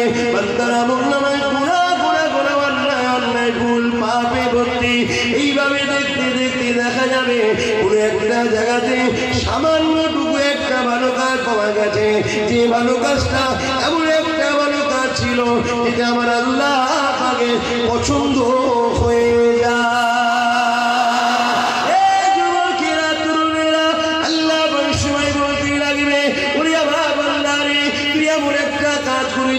যে কাজটা আমার বড় পছন্দ হয়েছে, বান্দারে নামাজ কাজা করে ফেলেছি, রোজা কাজা করে ফেলেছি, বান্দা অন্যায় করেছি, সিনেমা দিকে ফেলেছি, গান শুনে ফেলেছি, বান্দারে কিন্তু এমন একটা কাজ করেছি যে কাজটা আমার বড় পছন্দ হয়েছে। বল বান্দা কোথায় যাবি?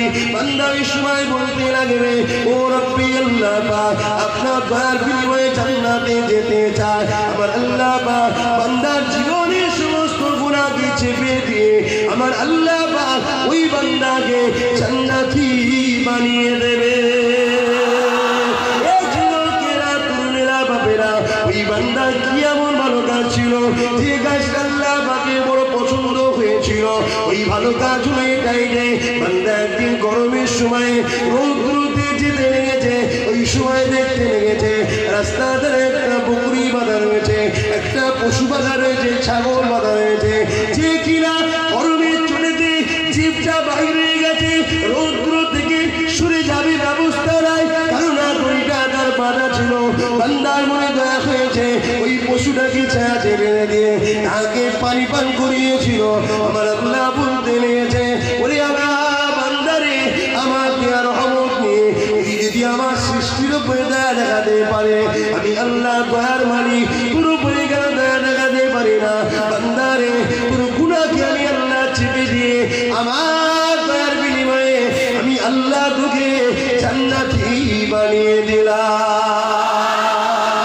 আরো জোরে বলুন ভাবে। আর যদি আল্লাহর একটা সৃষ্টি পশু ওই মখলুকের উপরে দয়া দেখালে, যদি তার বিনিময়ে সমস্ত গুনাহ মাফ করে আল্লাহ যদি জান্নাতি করে, হে যুবকেরা, আব্বা মায়েরা, বাপেরা, আত্মীয় স্বজনেরা, চাচা চাচি, ফুপু ফুপা, খালা খালু, আত্মীয় স্বজন, গ্রামবাসী, এলাকাবাসী, দূরে সোশ্যাল মিডিয়ার মাধ্যমে সবার কাছে জানতে চাই, একটা পশুকে যদি দয়া করার জন্য, ছায়াতে বেঁধে পানি পান করানোর জন্য, জীবনের সব পাপকে যদি আল্লাহ চেপে দিয়ে মাফ করে দিতে পারে, আল্লাহর শ্রেষ্ঠ মখলুক এই মানুষগুলোর মধ্যে বাচ্চার দুধ কেনার জন্য, মায়ের চিকিৎসার জন্য, বাপের চিকিৎসার জন্য, গরিবী সংসার হওয়ার দরুন যে বোনগুলো শরীরকে বিক্রি করছে পেটের জ্বালায়, আজ আব্বাস সিদ্দিকী যদি বাংলার যুব সমাজকে নিয়ে, বাপ মা ভাই বোনকে নিয়ে লড়াই করে রাজ ক্ষমতা দখল করে পতিতালয় থেকে ওই বোনগুলোকে উদ্ধার করে তাদের যদি কর্মসংস্থান, তাদের পেটে যদি রেজেকের ব্যবস্থা করে দিই, এতে কি কিয়ামতের দিনে আমার আল্লাহ আমাদেরকে নাজাত দিতে পারে না? পারে না?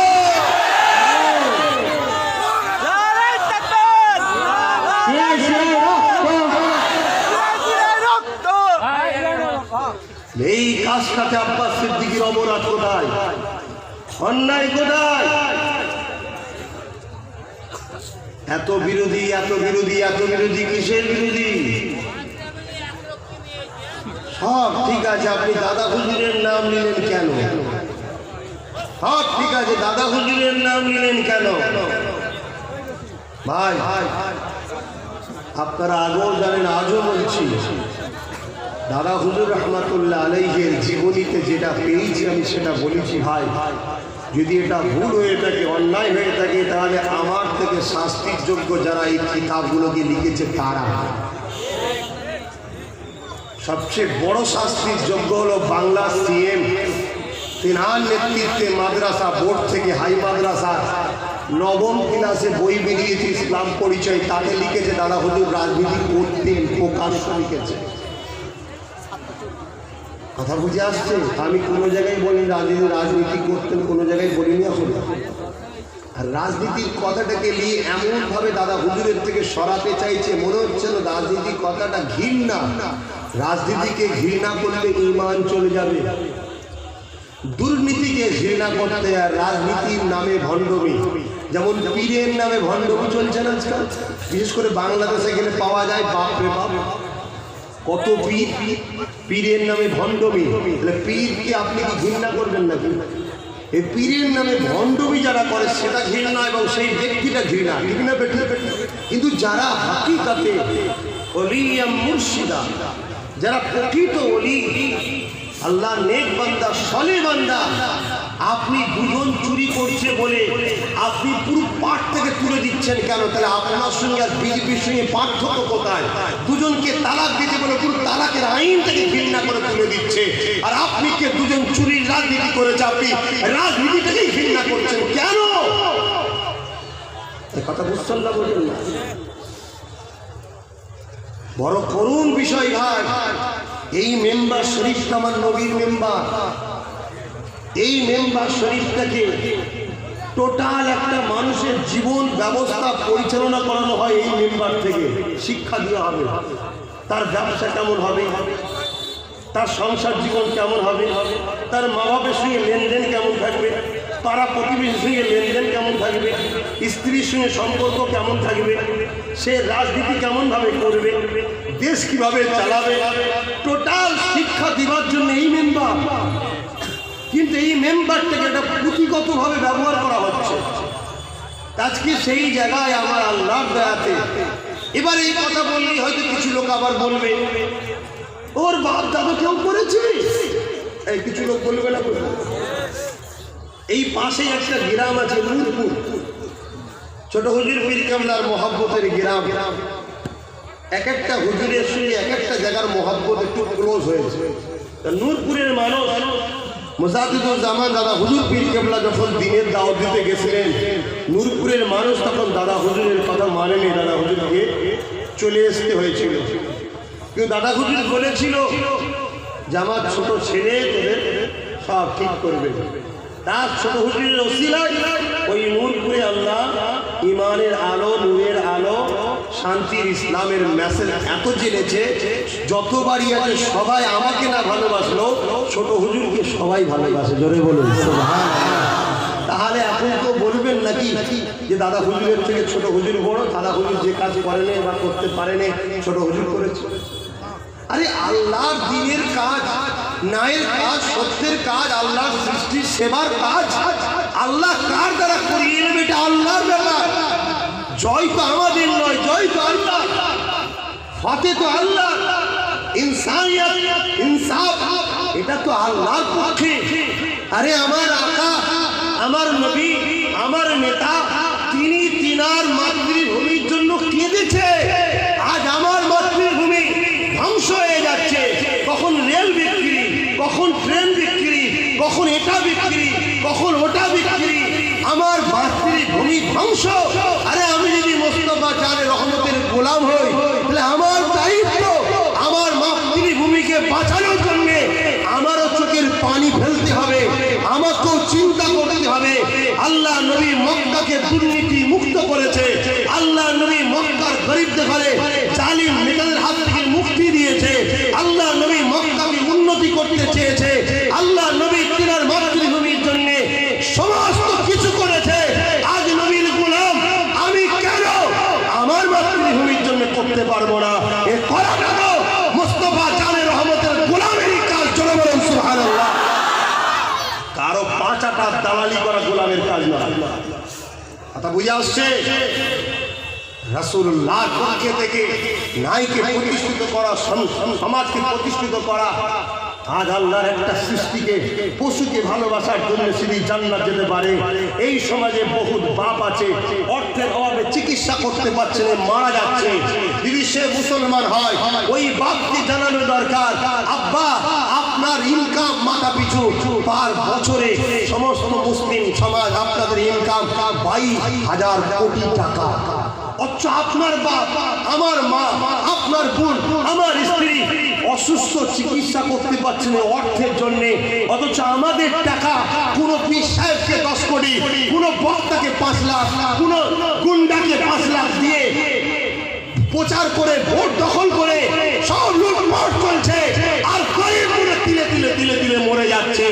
সেই জায়গায় যদি আমি আব্বাস সিদ্দিকী লড়াই করে বাংলার মানুষকে জাগিয়ে, তারা যদি আমার পিছনে একটু সরে ছোটে, শিরায় শিরায় রক্ত ভাইয়ের ভক্ত বলে যদি খুশি হয়, তোমার বুকে ব্যথা হলো কেন? এই হিংসক কখনো আল্লাহ দরবারে নাজাত পেতে পারে না। এই জায়গা থেকে ফিরে আসা প্রত্যেকটা ইমানদারের দায়িত্ব। আজকে যদি আমরা লড়াই করে 21-এ না দাঁড়াতে পারি, 2022 থেকে সে বাম হোক, কংগ্রেস হোক, টিএমসি হোক, বিজেপি হোক, সবাই আমার মসজিদ ভাঙবে, সবাই আমার মাদ্রাসা ভাঙবে, সবাই আমার মা বোনেদেরকে ক্যাম্পে পাঠাবে। কোনো বেটা আমাদের নয়, সবাই আমাদের দুশ্মন। এই জায়গায় আমাদের এক হয়ে লড়াইয়ের দরকার আছে।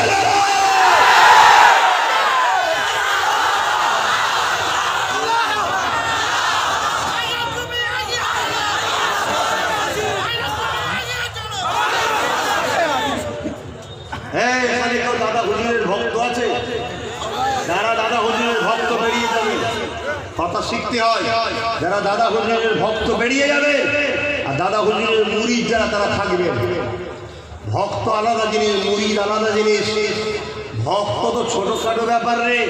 এখানে শচীনেরও ভক্ত আছে, এই আছে না? নাই, সৌরভ গাঙ্গুলির ভক্ত আছে, মমতার ভক্ত আছে, নরেন্দ্র মোদীকে ভক্ত আছে, তারপরে কি বলে সোনিয়া গান্ধীর ভক্ত আছে, বুদ্ধদেব বাবুর ভক্ত আছে। ভক্ত আলাদা জিনিস, মুরিদ আলাদা জিনিস। আমরা দাদা হুজুরের মুরিদ, ভক্ত নয়। আর দাদা হুজুরের মুরিদ বলেই তো আব্বাস সিদ্দিকীর ভক্ত হয়েছি। কথা বুঝে আসছে? এই হিংসা ভালো নয়। আসুন, যদি কেউ আমাকে সন্তান মনে করেন, ওপেন বলে যাচ্ছে, আপনি যদি বাপ হওয়ার উপযুক্ত হন, আমাকে ডেকে ভুল থাকলে জুতোর বাড়ি মেরে দিন, মাথা পেতে মেনে নেব। যদি বাপ হওয়ার উপযুক্ত হন, তাহলে বাচ্চার মাথায় হাত রাখুন। এটা আপনাদের দায়িত্ব, মুরব্বীদের বলে যাচ্ছি। যদি বাপ হওয়ার উপযুক্ত হন, রাখুন। সমাজকে বিভ্রান্তি করবেন না। এই সমাজের কাছে আগামী দিন একটাই রাস্তা, দুটো রাস্তা আছে, হয় শহীদ হতে হবে আর নয় গাজী হতে হবে। দুটো ছাড়া তৃতীয় কোনো অপশন নেই। এই বাংলায় বিজেপি ছিল না, এই বাংলায় বড় প্ল্যান করে বিজেপিকে আনা হয়েছে। আর যারা বিজেপি বিজেপি বিজেপি বিজেপি করছে, তারাই মূলত কিন্তু বিজেপির সঙ্গে যোগাযোগ রেখেছে। কথা বুঝে আসছে? সব জায়গায় খোঁজলি তারাই বিজেপির সঙ্গে যোগাযোগ আছে। আর যারা দেশের গণতন্ত্রকে বাঁচাতে চায়, অবশ্যই তারা বিজেপির বিরুদ্ধে।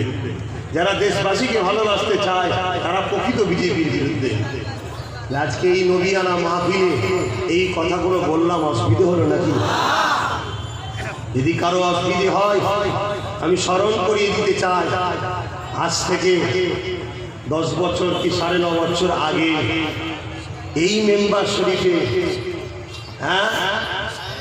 ঘাড়ে লাথি মেরে গঙ্গায় ফেলে দাও, আরো নোংরা নোংরা কথা সব কিছু হয়েছে বামফ্রন্টের বিরুদ্ধে। বামফ্রন্টকে পুঁতে দাও, বামফ্রন্টের এই দাও, বুদ্ধদেবের এই করো, অমুক ধুতি খুলে দাও, ওকে ঘরে লাথি মেরে গঙ্গায় ফেলে দাও, হ্যান করো ত্যান করো। এই মেম্বারে, নবিয়ানা মেম্বারে হয়েছে না হয়নি? যারা আজকে বিরোধী করছে, তিনাদেরকে বা তাদেরকে প্রশ্ন করছি, সেই সময় কেন আপনারা মুখ করেন না যে নবিয়ানা মেম্বারটাকে অপবিত্র করছে? তখন কি ভাড়া পেয়েছিলেন? আজ ভাড়া দিতে পারিনি, একটু চুপ করুন। আমি তো কারোর দালালি করে দল করছি না যে সবাইকে নিজে কারোর ঠেলে দেবো যে ভাড়া নিয়ে নেবো। আমি নিজে দল করছি, আমাকে দিবার কেউ নেই। একটু সবর করুন। আমি যদি ক্ষমতায় আসতে পারি, যেটা চাকবে সেটাই দেবো করে ইনশাআল্লাহ। কথা বুঝছেন না, বোঝেন না? বড় আফসোস ভাই, বড় দুঃখ। আজ নিরীহ নিরীহ ছেলেগুলোকে বাংলার দাদা হুজুর রহমাতুল্লাহ আলাইহির ভক্ত মুরিদগুলোকে কেস দেওয়া হচ্ছে, গ্যাজার কেস। আল্লাহ শুকর গর্বের সাথে বলছি, আমার মুজাদ্দিদ জামানের দোয়া আছে, আমার পীর মুর্শিদের দোয়া আছে, আরো অনেক কিছু ব্যাপার আছে। আল্লাহ শুকর, তারা জুলুম করে যেমন পড়ছে, আমার আল্লাহর দয়ায় আমার দেশের কোর্ট এখনো ন্যায়ের পক্ষে আছে, ফটাফট জামিনও আল্লাহ করিয়ে দিচ্ছে, বলুন সুবহানাল্লাহ। কিন্তু এই গত দুদিন আগে না গতকালকে আমি গিয়েছিলাম কাকদ্বীপে। পাশের গ্রাম থেকে ছেলেরা আসছিল, টিএমসির একটা লোক, হিন্দু ব্যক্তি, কথা বুঝে আসছে, সে মারছে কেন না ধর্মীয় জলসা, আব্বাস সিদ্দিকীর জলসা, নায়ের জলসা, সত্যের জলসা, মানবতার কথা যেখানে হয় সেই জলসায় আসছে বলে নিশ্চয় আপনারা সোশ্যাল মিডিয়ায় দেখেছেন। তার যারা আব্বাস সিদ্দিকীকে মারছে, আব্বাস সিদ্দিকী জলসায় আসছে মারছে, বাকিগুলো ভাবছেন রাজনীতির কথা বলছে তাই মারছে। কালকে মনে রেখে দেবেন, ছেলে যেমন কলেমা পড়লে মারছে, ওই দিন আপনাকেও কলেমা পড়লে মারবে, পাপ আস্তে আস্তে বাড়ে, ঠিক না? তার যারা মজা নিচ্ছেন নেন, মনে রেখে দেবেন সিরাজউদ্দৌলার পরে মির্জাফরই পালা এসেছিল, কথা বুঝে আসছে? অতএব মজা নিবার জায়গা নেই, আসুন আগিয়ে আসুন, একসাথে বাংলার মোজাদ্দেদ জামানের এত দরদ, মোজাদ্দেদ জামানের বাচ্চাগুলোর ওপর দরদ নেই। আজকে যখন এনআরসি করে প্রকাশ্য বলছে মুসলমানদেরকে তাড়িয়ে দেওয়া হবে, আমি জানতে চাই এনআরসির জন্য কি কি করেছে বলুন, কার কি ভূমিকা আছে? আরে বাংলা সিএমএর থেকে এনআরসি বিরোধী আন্দোলন বাংলায় ফুটপাসে আহলে সুন্নাত ওয়াল জামাত আপনাদের ভাইজান, আপনাদের বাবাজি করেছে, ঠিক না বেটি? আপনি ক জায়গায় করেছেন, তার থেকে বেশি আমরা করেছি। সবচেয়ে বড় কথা, এনআরসির ব্যাপারে যেখানে আইন তৈরি হয়ে যায়, ওই আইনকে কখনো আন্দোলন করে লুকা যায় না, আন্দোলনের ইফেক্ট পড়ে, কিন্তু রুখতে গেলে যে পারবে তিনি হলেন সুপ্রিম কোর্ট। সুপ্রিম কোর্টে কেস করা দরকার। আজকে যারা আপনাদের কাছে গিয়ে আমার বিষয়ে বোঝায় যে আব্বাস সিদ্দিকী যা করছে বিজেপি চলে আসবে, বিজেপি আসলে এনআরসি করে তাড়িয়ে দেবে, সম্মানের সাথে আদবের সাথে তাদের কাছে জানতে চাই, এই বাংলার কোটি কোটি মুরিদদের জন্য, মুসলমানের জন্য, মানুষের জন্য, দলিত আদিবাসীর জন্য এনআরসির ব্যাপারে আপনি সুপ্রিম কোর্টে গিয়েছিলেন? শুকনো দরদ দেখিয়ে কেন মানুষকে বোকা বানাচ্ছে? এনআরসি হলে সব থেকে বেশি ক্ষতি হবে আদিবাসীরা। কেন আদিবাসীদের ব্যাপারে বারবার অত্যাচার করা হয়েছে। উঁচু বর্ণের লোকেরা তারা খাওয়ার বাড়ি ছেড়ে দিয়ে মা বেটির একজন বাঁচাবার জন্য পালিয়ে, যাদেরই গার্জেন নেই তারাই দেখুন বেউজ্জুতি। আদিবাসীদের দল নেই, আদিবাসীরাও বেউজ্জুতি। মতুয়াদের দল নেই, মতুয়ারাও বেউজ্জুতি। দলিতদের দল নেই, দলিতরাও বেউজ্জুতি। মুসলমানদের দল নেই, মুসলমানরাও বেউজ্জুতি। ঠিক না? অ্যাকচুয়ালি এতদিন সবাই করেছে, ভাই কি করেছে বলেন তো? ভোটের সময় এলে কংগ্রেস যখন আসতে চেয়েছে তখন এসেও বলেছে যে একটুখানি মৌলানা সাহেব, বক্তা সাহেব, পীর সাহেব একটু আমার দিকে দেখুন, আপনার লোককে একটু বলে দিন। ঠিক আছে, বলে নেবো, বিনিময় কি হবে না আপনি কি চান, এই লাগবে এই লাগবে, ধরুন নেন, বলে দিয়েছে বাবা সব দাও, সব দাও। তারপরে চলে যে বামপট আসার জন্য 22 বছর পর আসতে চেয়েছে, তখনও এসেছে কি লাগবে না বাবা এই লাগবে, তো সব ভাইকে বলেছে দাও। এই দিদিমণি যখন আসতে চেয়েছে, এই ফুটপুরা শরীফ থেকে বা আরো অনেক ছোট ছোট সংগঠন সবাই মিলেই তো বলেছিল দিদিকে ভোট দাও, ঠিক না বেটি? এই দেওয়া হয়েছে না হয়নি? কিন্তু মূলত এই জনগণগুলো শুধু ভোট দিয়েই যাচ্ছে, জনগণের কি হচ্ছে হচ্ছে? সংগঠনের নেতাদের তো পকেট ভরে যাচ্ছে, গাড়ি বাড়ি হয়ে যাচ্ছে, এই জনগণগুলোর কি হচ্ছে? সেই জায়গায় আমার বক্তব্যটা ঠিক উল্টো। কি কাউকে দিতে বলবো না, আমরা বলছি ভাই আমাদেরকে ভোটটা দে। শুনছেন না? আমাদেরকে দে, আমরা নিজেরা নেবো। 30, 40, 50, 60, 70 আল্লাহ যতটুকু নেবে খুশি, আলহামদুলিল্লাহ। প্রথমবারে নেবেই কি বড় খেলোয়াড় হয়ে যায় নাকি ভাই? একদিন নেবেই কি সব গোল দিলেন নাকি? আরে কিন্তু একটা গোল দিয়েছে, এমন ভাবে দিয়েছে, ওই একটাকেই বারবার রিপ্লে করে দেখাচ্ছে। বিশাল ছক্কা মেরেছে, গ্যালারি সব পার করে দিয়েছে। বড় বড় টিম ভাববে না রে ওর প্রতিভা আছে, ভালো খেলতে পারবে, ওকে একটু গার্ড দিলেই ভালো হবে। নামতে হবে তো কতদিন গ্যালারিতে থাকবে? আর বাম কংগ্রেস দিদিমণির হয়ে হাততালি দেবে, নিজেরা একটু নামুন। তাই আমি ভেবেছি নিজেরা একটা টিম তৈরি করে নিজেরা নামবো, খেলে যতটুকু পাবো সেইটুকু নিয়ে চুপচাপ বসে থাকবো। আরো যদি মনে হয় যে ভাই আপনার এলাকার মানুষ তো শোনাচ্ছে,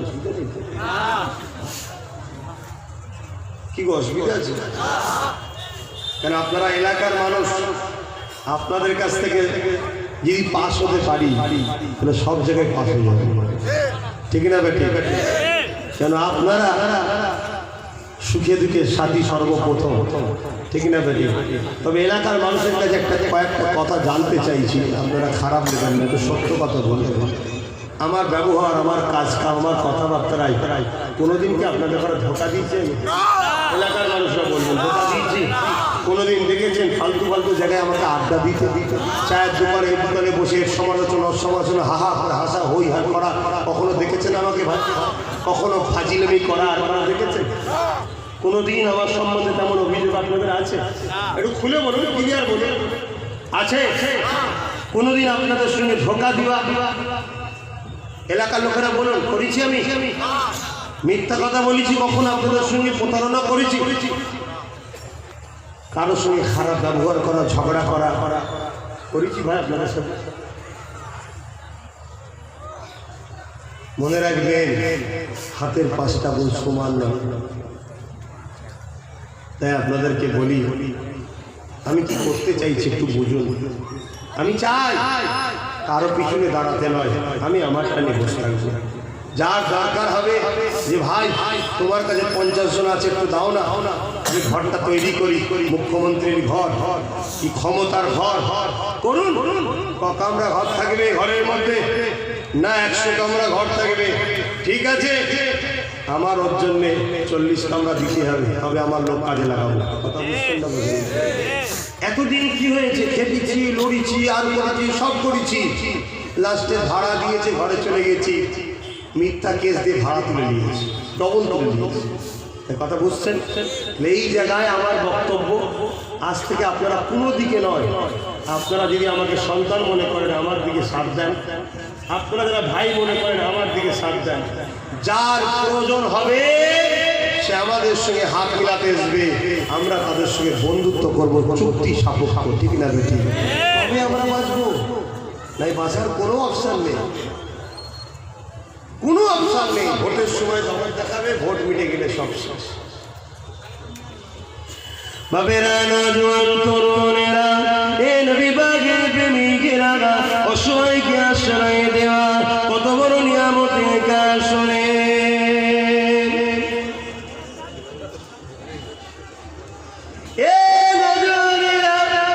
আল্লাহ নবীর দুনিয়া বাদশা হাবিবুল্লাহ জানিয়ে দিলেন, দুনিয়া জমিনে যদি কোনো ক্ষুধার্তকে কেউ খানা দেয়, কোনো অসহায়কে কেউ আশ্রয় দেয়, কাল কিয়ামতের ময়দানে যদি সবাই নফসি নফসি করবে, মাথা রাখবি রাখাত করে আল্লাহ বা সূর্যকে নামিয়ে দেবে, ওই দিন আমি রাসূলুল্লাহ জানিয়ে দিই আমার আল্লাহ পাকের দয়া তাকে আশ্রয় দেবে।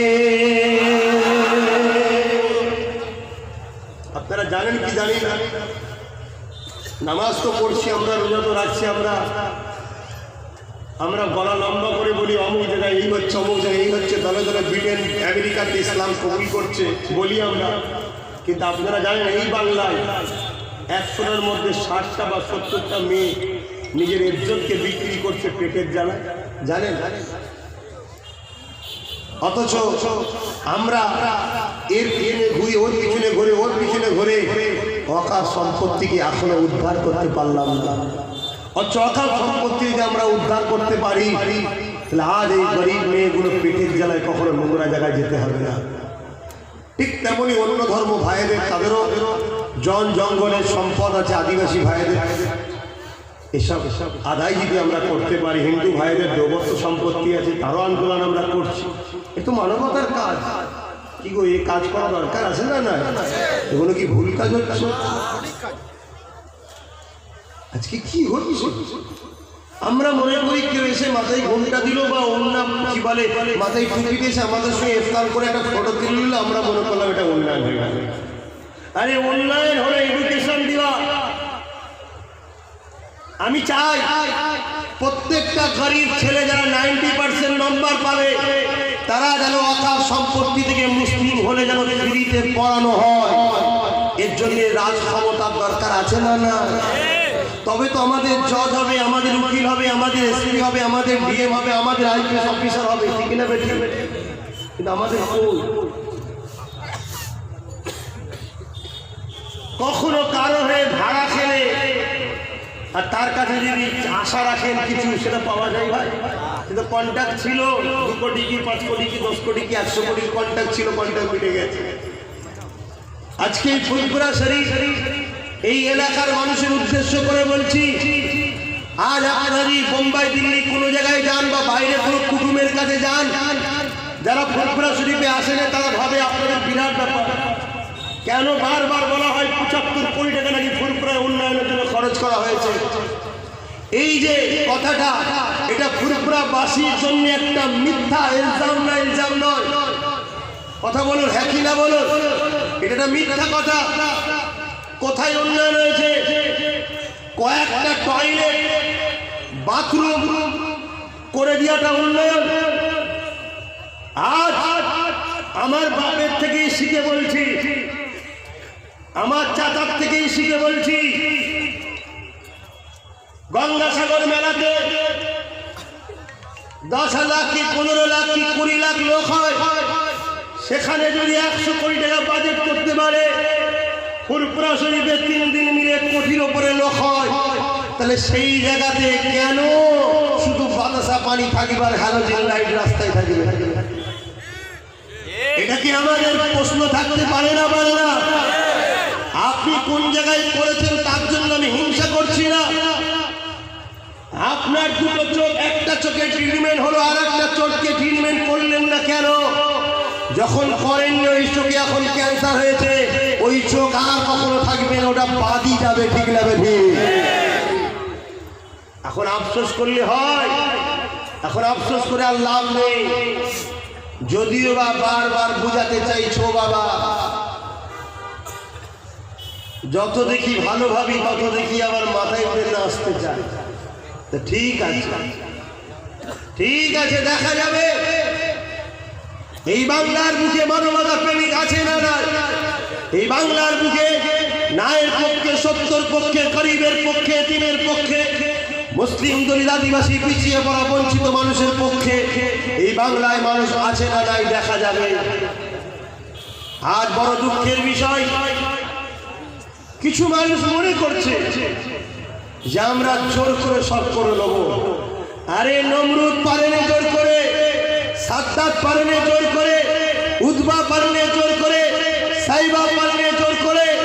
আমার ফুলপুরা শরীফে কোন এক ভাই, আমি অবশ্যই তেনার কাজটা যেটা শুনেছি সেটা যদি হয়ে থাকে আমি এখনো মন থেকে মানিনি।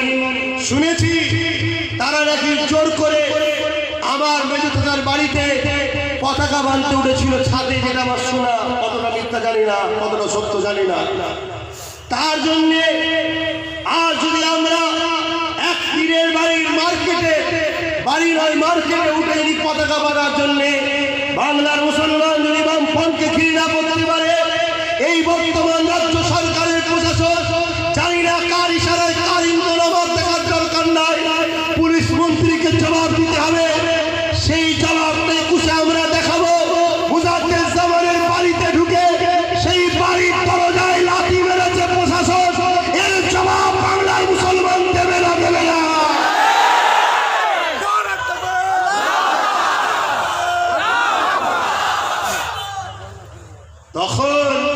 মার্কেটে ছাদে উঠে বেঁধেছিল, এটা শুনেছি ভাই, কতটা সত্য মিথ্যা জানি না, কারণ ছিলাম না প্রেজেন্ট। তার জন্য যদি ফোন করে সব জায়গায় বলা হতে পারে যে বাম পার্টি এই করেছে, ভোট দেবেন না, তাহলে আমি আব্বাস সিদ্দিকী আজকে কেন বলতে পারি না মমতার পুলিশ মুজাদ্দেদ জামানের বাড়িতে হামলা করেছে, একে ভোট দেবেন না? এতে অন্যায়টা কোন জায়গায় হচ্ছে আমি তো বুঝে পাচ্ছি না। কি গো, বুঝছেন না? অসুবিধা হচ্ছে না?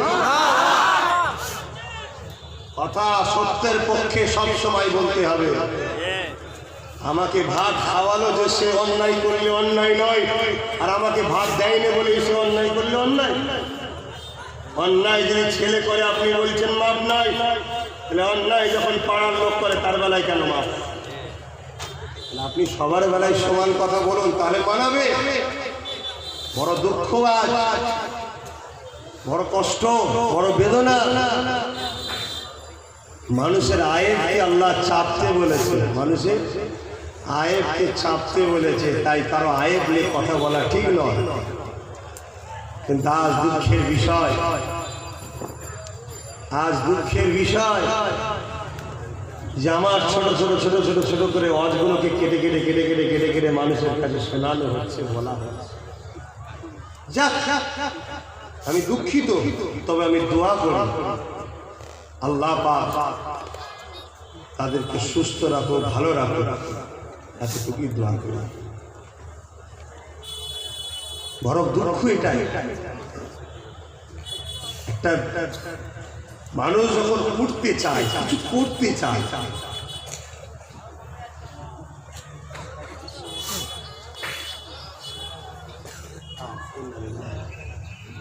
কিছু করতে যখন কেউ চায়, সেই কাজটাই তার সাথ দেওয়া দরকার। ঠিক আছে, না সব ঠিক আছে তো বিজেপি চলে আসবে, তাই তো নাকি?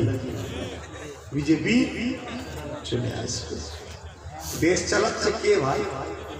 হ্যাঁ, একটু জোরে বলবেন। যদি বাংলায় বিজেপি না থাকতো, তাহলে দিলীপ ঘোষের এই কথাটা মনে হচ্ছে ক্ষমতায় না থাকার পরে বলছে, নাকি যে ঘাড়ে লাঠি মেরে বার করে দেবো। ক্ষমতায় আছে বলে বলতে পারছো, তার কিছু হচ্ছে? সারা দেশ বিজেপি চালাচ্ছে, বাংলাও চালাচ্ছে, বিজেপি চালাচ্ছে। বিজেপি চলে আসবে কেন ভাই? একটু এই বিষয়টা বলবো, ধৈর্য আছে? আমি জিজ্ঞেস করছি, বিজেপি চলে আসবে কেন? না আব্বাস সিদ্দিকী আপনি যা করছেন ভোট ভাগ হয়ে যাবে। কার মনে হচ্ছে ভোট ভাগ হয়ে যাবে? টিএমসি আমায় নেবে না, ভোট ভাগ হবে ঠিক না বেটি? তোর যদি মনে হয় কপাল ফাটবে, তাহলে আমার তো নেই দরকার, আমার তো কপাল ফাটার ব্যাপার নেই, ঠিক না বেটি? তাহলে আব্বাস সিদ্দিকী এলে যদি মনে হয় কারো ভোট কেটে যেত, তো উচিত তার সঙ্গে জোট করা, তাহলে আর ভোট কাটবে না, বিজেপি আসবে না। এদিকে বলছেন বিজেপি আসছে, জোটের বেলায় নয়। তার মানে কি আনবে? পুরো পরিকল্পনা আছে, কোনো একটা লোকের ঘরে দোষটা চাপাতে তো হবে। আব্বাস সিদ্দিকীকে পেয়েছি চাপিয়ে দিয়ে।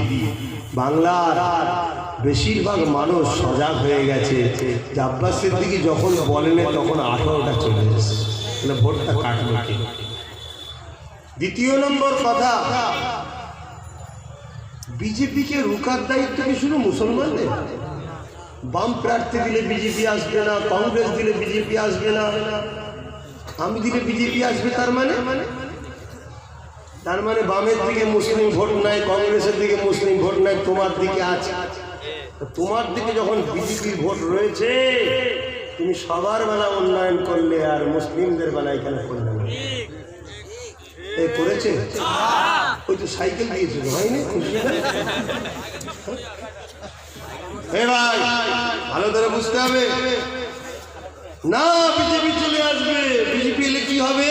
না ওই যে আসামে বলছে মাদ্রাসায় পয়সা দেওয়া হবে না, ও তাই নাকি? ওই খবরটা রেখেছে আসামে, আর তোমার ঘরের কাছে মাদ্রাসায় 2011 থেকে দিদি আসা থেকে মাদ্রাসায় চাকরি নিয়োগ বন্ধ।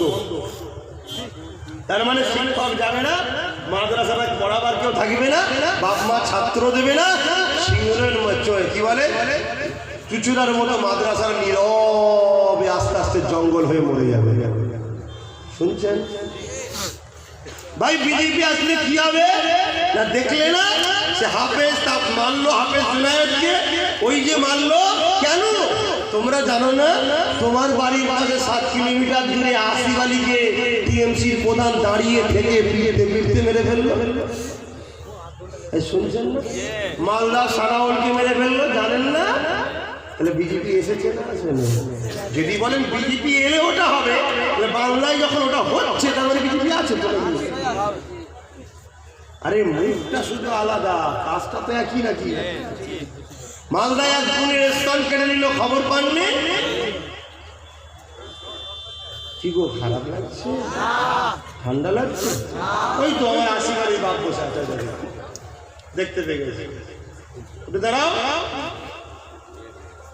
কোন এমএলএ মন্ত্রী তোমার সঙ্গে দেখা করতে এসছে, খোঁজ নিতে এসছে?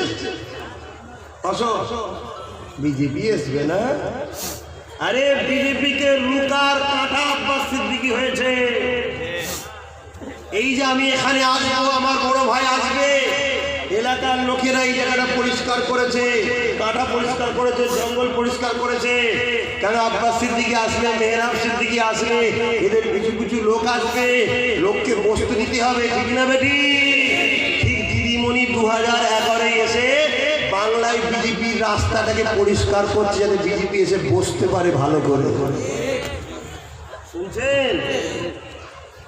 যদি বলেন না এটা মিথ্যা, যদি মিথ্যা হয় তাহলে আজকে আপনাদেরকে সাক্ষী রেখে গেলাম, বিজেপিকে রুকার জন্য আমি আব্বাস সিদ্দিকী, বাম, কংগ্রেস, টিএমসি সবাইকে আহ্বান করছি জোট করার জন্য। শুনছেন না? যদি বাম, কংগ্রেস, টিএমসি কেউ না আসে, যে আসবে না জানতে হবে সে তাহলে বিজেপি আসুক। ঠিক না বেটি গো? আমার ভাবে একমত তো নাকি? হাত তুলে সাক্ষী না, একমত তো নাকি? হ্যাঁ, এবার দেখা যাক।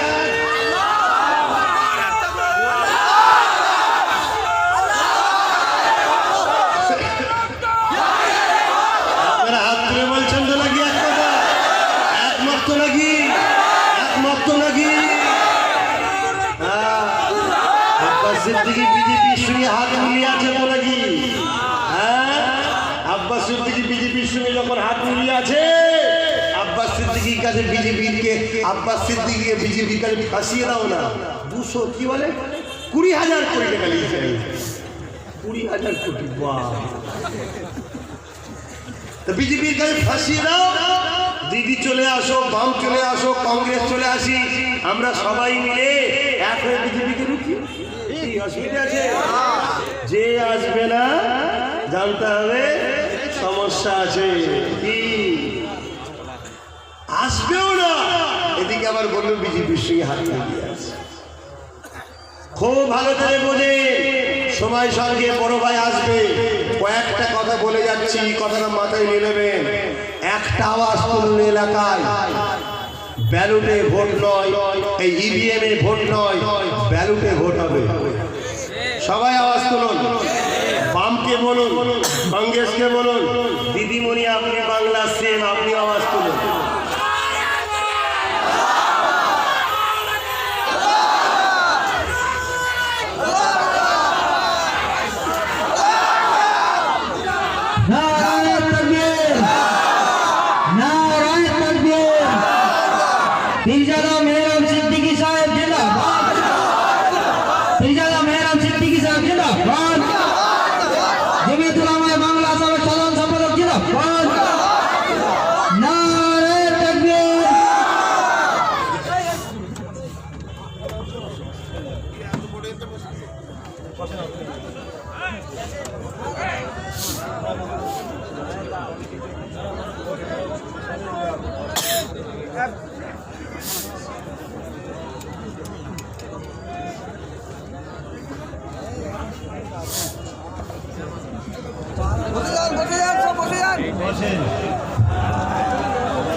একটুখানি বলতে বললো, তাই বলছি। শুনছেন? কথা বলবেন না, শোনেন। খুব ভালো করে বুঝবেন।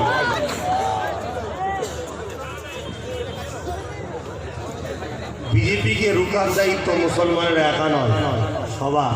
আপনারা তো বোকা, মনে খারাপ নেবেন না, আপনারা বোঝার চেষ্টা করুন।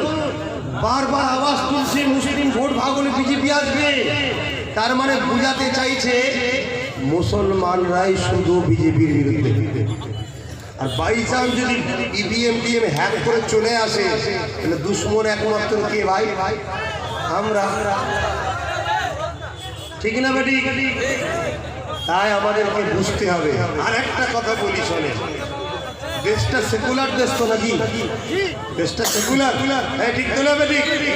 কিন্তু সেই দেশে সবার মুখে একটাই কথা, বিজেপি রুখতে হবে। নাটক, বিজেপি রুখতে হবে, বিজেপি রুখতে হবে, বিজেপি রুখতে হবে। আরে সেকুলার দেশে সবাই মিলে এক হয়ে তাও দেখছি বিজেপি বেরিয়ে যাচ্ছে। তার মানে সেকুলার দেশে সেকুলার লোকের থেকে কমনার লোকের সংখ্যা তাহলে বেশি। এই কথা বুঝছেন না, বোঝেন না? আমি মাথায় টুপি দিয়ে রাজনীতি করলে বলে মোল্লা, ওদের সাথে যাওয়া যাবে না। আর অন্য কেউ যখন মন্দির থেকে বেরিয়ে দেশের রাজ্যের মুখ্যমন্ত্রী হয়, তখন বলে এটা ভারতের জন্য গর্ব। ঠিক না বেটি? আর আমার বেলায় বিরোধী করে কে? হিন্দু না, দুঃখ তো এটা মুনাফিক। কথা বুঝে আসছে? অতএব আমি ভাইকে বসিয়ে রেখে বেশি কথা বলবো না। সত্য শেষ কথা হচ্ছে, বিজেপি মুসলমানদের দুশ্মন নয়, বিজেপি হলো ভারতবর্ষের দুশ্মন। ঠিক না বেটি? ব্রিটিশ যেমন মুসলমানদের দুশ্মন নয়, ব্রিটিশ ছিল ভারতবর্ষের দুশ্মন। মুসলিম নেতারা যখন আগিয়ে আসলো, উলামারা যখন আগিয়ে আসলো, তখনই ব্রিটিশকে তাড়াতে পেরেছিল। আজ আমরা আলেম উলামা ইমাম পীর সাহেবরা না আগিয়ে আসলে এই বিজেপি নামক ক্ষতিকারকটাকে দেশ থেকে কখনো বাংলা থেকে সরানো সম্ভব নয়। আমাদের আগিয়ে আসা দরকার। ওপেন মাইকে আলেম উলামা পীর সাহেব পীরজাদা সবাইকে হাত জোর করে অনুরোধ করছি, মাতৃভূমিকে বাঁচাবার স্বার্থে, মসজিদ মাদ্রাসার ইজ্জত আবরু রক্ষার স্বার্থে, মুসলিম দলিত আদিবাসী ভাই বোনেদের ইজ্জত আবরু বাঁচাবার স্বার্থে এনআরসি এনপিআরসিএ থেকে মতুয়া সম্পদে আদিবাসী দলিত মুসলিমদের কিছু সংখ্যা মানুষকে বাঁচাবার স্বার্থে আসুন আমরা সবাই ঐক্যবদ্ধ হই। এই ডাকে সারা কি আপনারা দেবেন? তুলে বলছেন মোমেনের হাত না মুনাফিকের? মোমেনের হাত না মুনাফিকের? আলহামদুলিল্লাহ, আলহামদুলিল্লাহ। আপনার আজ নিশ্চয়ই আপনারা দেখেছেন এক খানদানে রসুলের হাত উঠেছে, আওলাদে মুজাদ্দেদের হাত উঠেছে। ওই হাতটাই আমার জন্য জিতার ওসিলা হবে ইনশাআল্লাহ।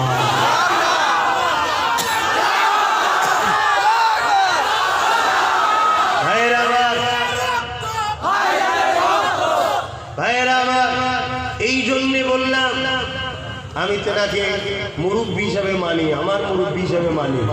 কথা বুঝে আসছে? কেন তিনি আমার থেকে সিনিয়র, আমার বড় ভাই। তিনিও ছোট ভাইয়ের জন্য দোয়া যথেষ্ট করে, সুখে দুঃখে সর্বসময় খোঁজ খবর নেয়, সাথও দেয়। আলহামদুলিল্লাহ। একটা কথা মনে রাখবেন,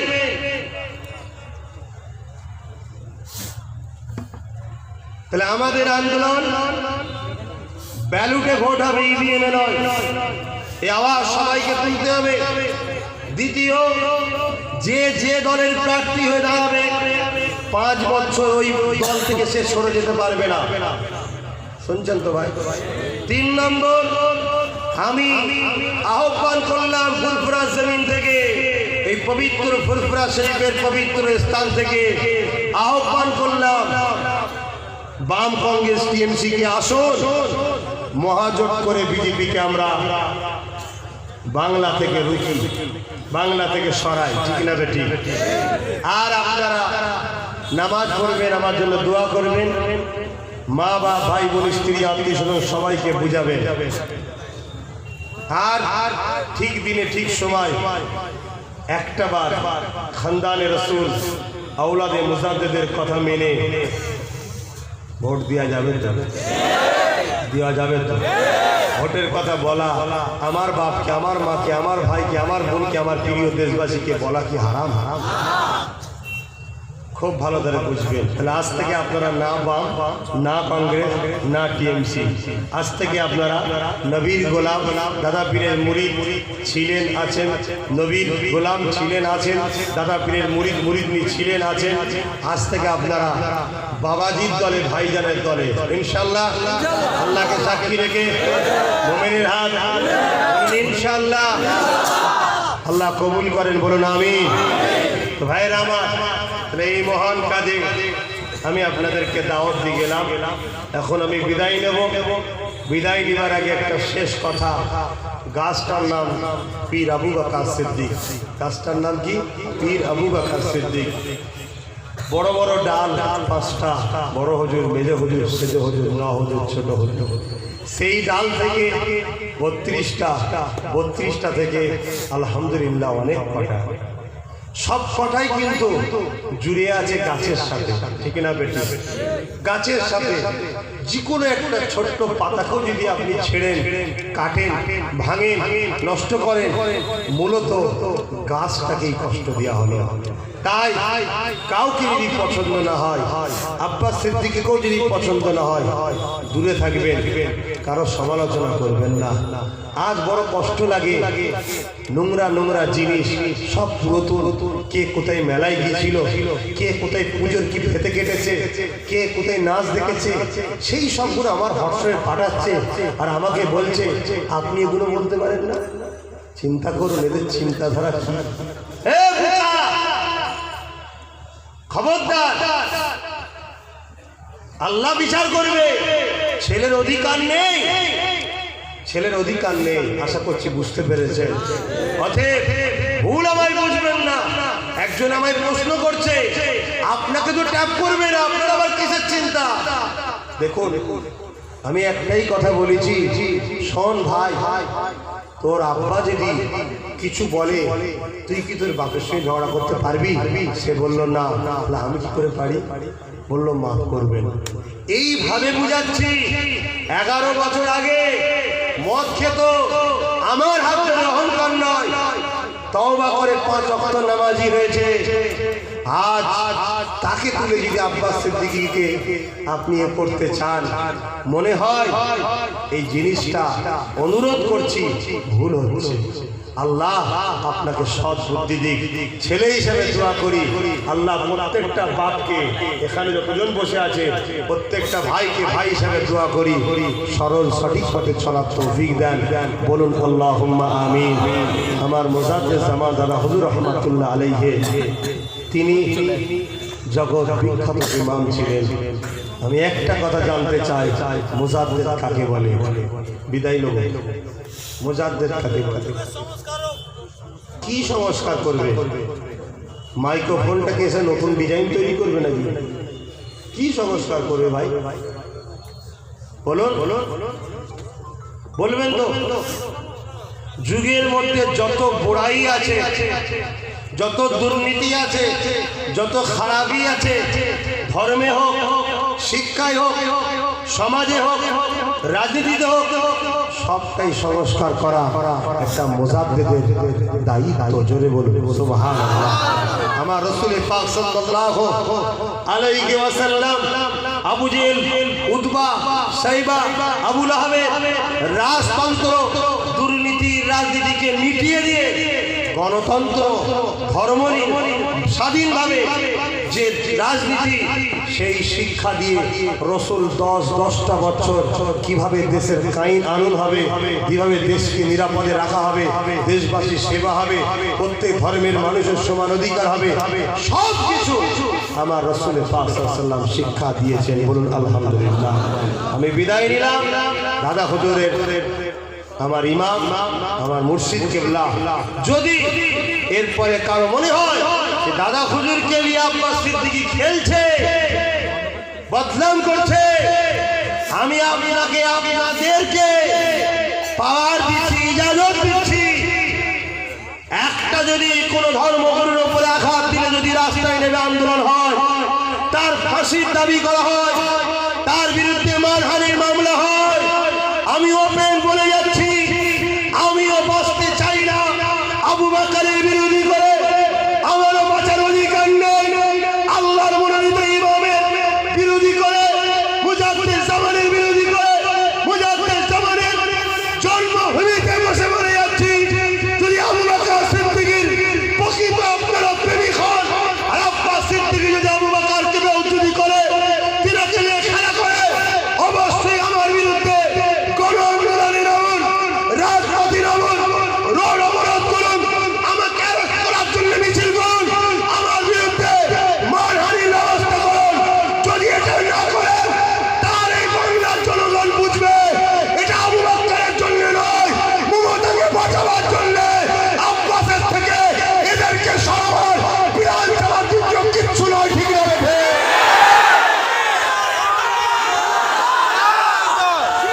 আপনাদের গণতন্ত্র, আমার জন্য বাংলার পিছিয়ে পড়া মুসলিম দলিত আদিবাসী, পিছিয়ে পড়া ওই গরিব সম্প্রদায়, মা বেটিদের ইজ্জত আবরু, এদের বাঁচাবার জন্য এই চেষ্টার লড়াই আমার। আপনারা আপনার মমতাকে নিয়ে থাকুন, কিন্তু আমি বাংলার এই গরিব সমাজকে নিয়ে থাকবো, এদের জন্য কাঁদবো, এদের জন্য লড়বো, এদের জন্য দোয়া করবো, এদের জন্য হিঙ্গলগঞ্জে যাবো, এদের জন্য বাঁকুড়ার হেমন্তের কাছে যাবো, এদের জন্য আপনাদের কাছে যাবো মালদায়, এদের জন্য আমি বাংলার অলিতে গলিতে দৌড়বো। আলহামদুলিল্লাহ, এই দৌড়টা আল্লাহর সৃষ্টিকে বাঁচাবার জন্য হবে, অবশ্যই আমার আল্লাহর জন্য। মান আহাব্বালিল্লাহ ওয়া আবগাদালিল্লাহ ওয়া আতালিল্লাহ ওয়া মানআলিল্লাহ ফাকাদ ইসতাকমালাল ঈমান। যে আল্লাহর জন্য দোস্তি করে, যে আল্লাহর জন্য দুশমনি করে, যে আল্লাহর জন্য আত্মীয়তা করে, যে আল্লাহর জন্য আত্মীয়তা ছেড়ে দেয়, সেই প্রকৃত ঈমানদার। আপনি আপনার জায়গায় থাকুন, আমাকে আমার জায়গায় থাকতে দিন। আপনাকে আমার কাছে আসতে হবে না, আমার আন্দোলনে সাথ দিতে হবে না, কিন্তু আমার কণ্ঠকে রোধ করা এটা গণতন্ত্রের বিরুদ্ধে। এটা কিন্তু সজাগ হওয়া দরকার সবার, ঠিক না বেটি? ভাইকে বসিয়ে আবেগ নিয়ে, কষ্ট নিয়ে, ব্যথা নিয়ে হয়তো একটু চিৎকার করেছি, এর জন্য বড় ভাই গেছে, ছোট ভাই হিসাবে ক্ষমা প্রার্থী, ক্ষমার নজরে দেখবেন। কেন বুকে বড় ব্যথা, বুকে বড় কষ্ট।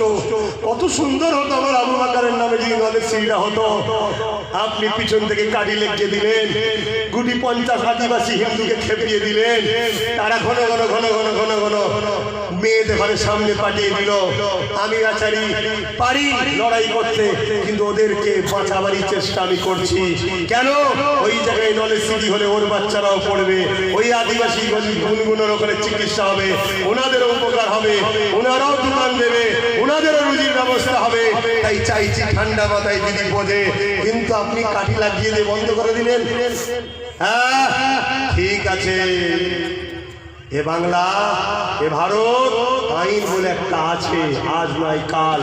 বেঁচে যদি থাকি আব্বাস সিদ্দিকী, নলেজ সিটি করব করব করব ইনশাআল্লাহ।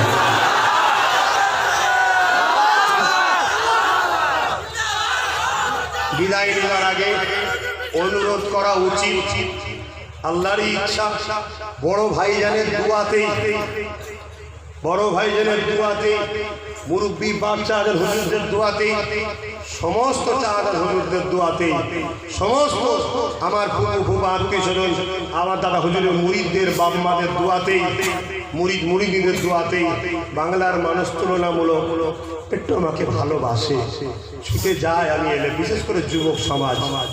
কিন্তু আজ আমার বড় ভাই এসেছে, তিনিও দু কথা বলবে। আমি জানি আপনারাও যেমন আমাকে ভালোবাসেন, আমার মোজাদ্দেদ জামানের সমস্ত বাচ্চাদের ঘরে আপনারা ভালোবাসেন, কিন্তু কোনো কিছু কিছু কথা আপনাদের মনে দুঃখ লেগেছে জানি। মোজাদ্দেদ জামানের মুখের দিকে চেয়ে কারো সমালোচনা না করে দূরে থাকবেন, বিয়াদবি করবেন না, আপনারই তো পীরের বাচ্চা, কি গো, ঠিক না বেটি? তাই আজকে আমার বড় ভাই এসেছে, আমি অনুরোধ করব আপনারা কেউ যেন উঠে আমার সঙ্গে মোসাফা করবেন না। আমি জানি আপনারা এই ঠান্ডায় এসে বসে আছেন, ওপর থেকে নেহরও করছে। ভাই শুধুমাত্র হাজির দিয়ে দোয়া করবে, আমাকে জলসা করতে বলেছে, মুরব্বী এসেছে দোয়া করবে, কথা বুঝে আসছে? আপনারা আমাকে সালাম দেন। ওয়ালাইকুম আসসালাম ওয়া রাহমাতুল্লাহি ওয়া বারাকাতুহু। আপনারা আশা রাখছি বসবেন ইনশাআল্লাহ। হ্যাঁ, আপনারা কতক্ষণ থাকতে চান ভাইকে বলে দেবেন। আমি তো যতটুকু জানি ভাই 8 ঘন্টা থেকে 40 মিনিট থাকবে, আমাকে যেটা বলেছে, বাকিটা আপনাদের ব্যাপার। তবে আপনারা যদি চান এমন কিছু, আল্লাহ চাইলে ইনশাআল্লাহ বুঝতে পারবেন। কথা বুঝে আসছে নাকি? আর মনে রাখবে আমার মোজাদ্দেদ জামানের, আর এই যে জায়গায় আজকে জলসা হচ্ছে সম্পর্কে আমার নানি হচ্ছে, গতকালকে তিনি ইন্তেকাল হয়েছে। বড় আশালি পরিবার থেকে বলেছে দোয়ার কথা, আমি দোয়া করি আপনারা সকলে আমার সাথে বলুন, আল্লাহ যেন আমার ওই নানিমাকে জান্নাতুল ফেরদাউস নসিব করে, বলুন আমিন। শত শেষ আমার বড় ভাই যখন দোয়া করবে, খাস করে আমার জন্য দোয়ার ভিখারি, আমাদের জন্য দোয়া করবেন। আমার নানি যিনি আজকে জায়গায় জলসা কেনার জন্য অবশ্যই ভাই দোয়া করবেন।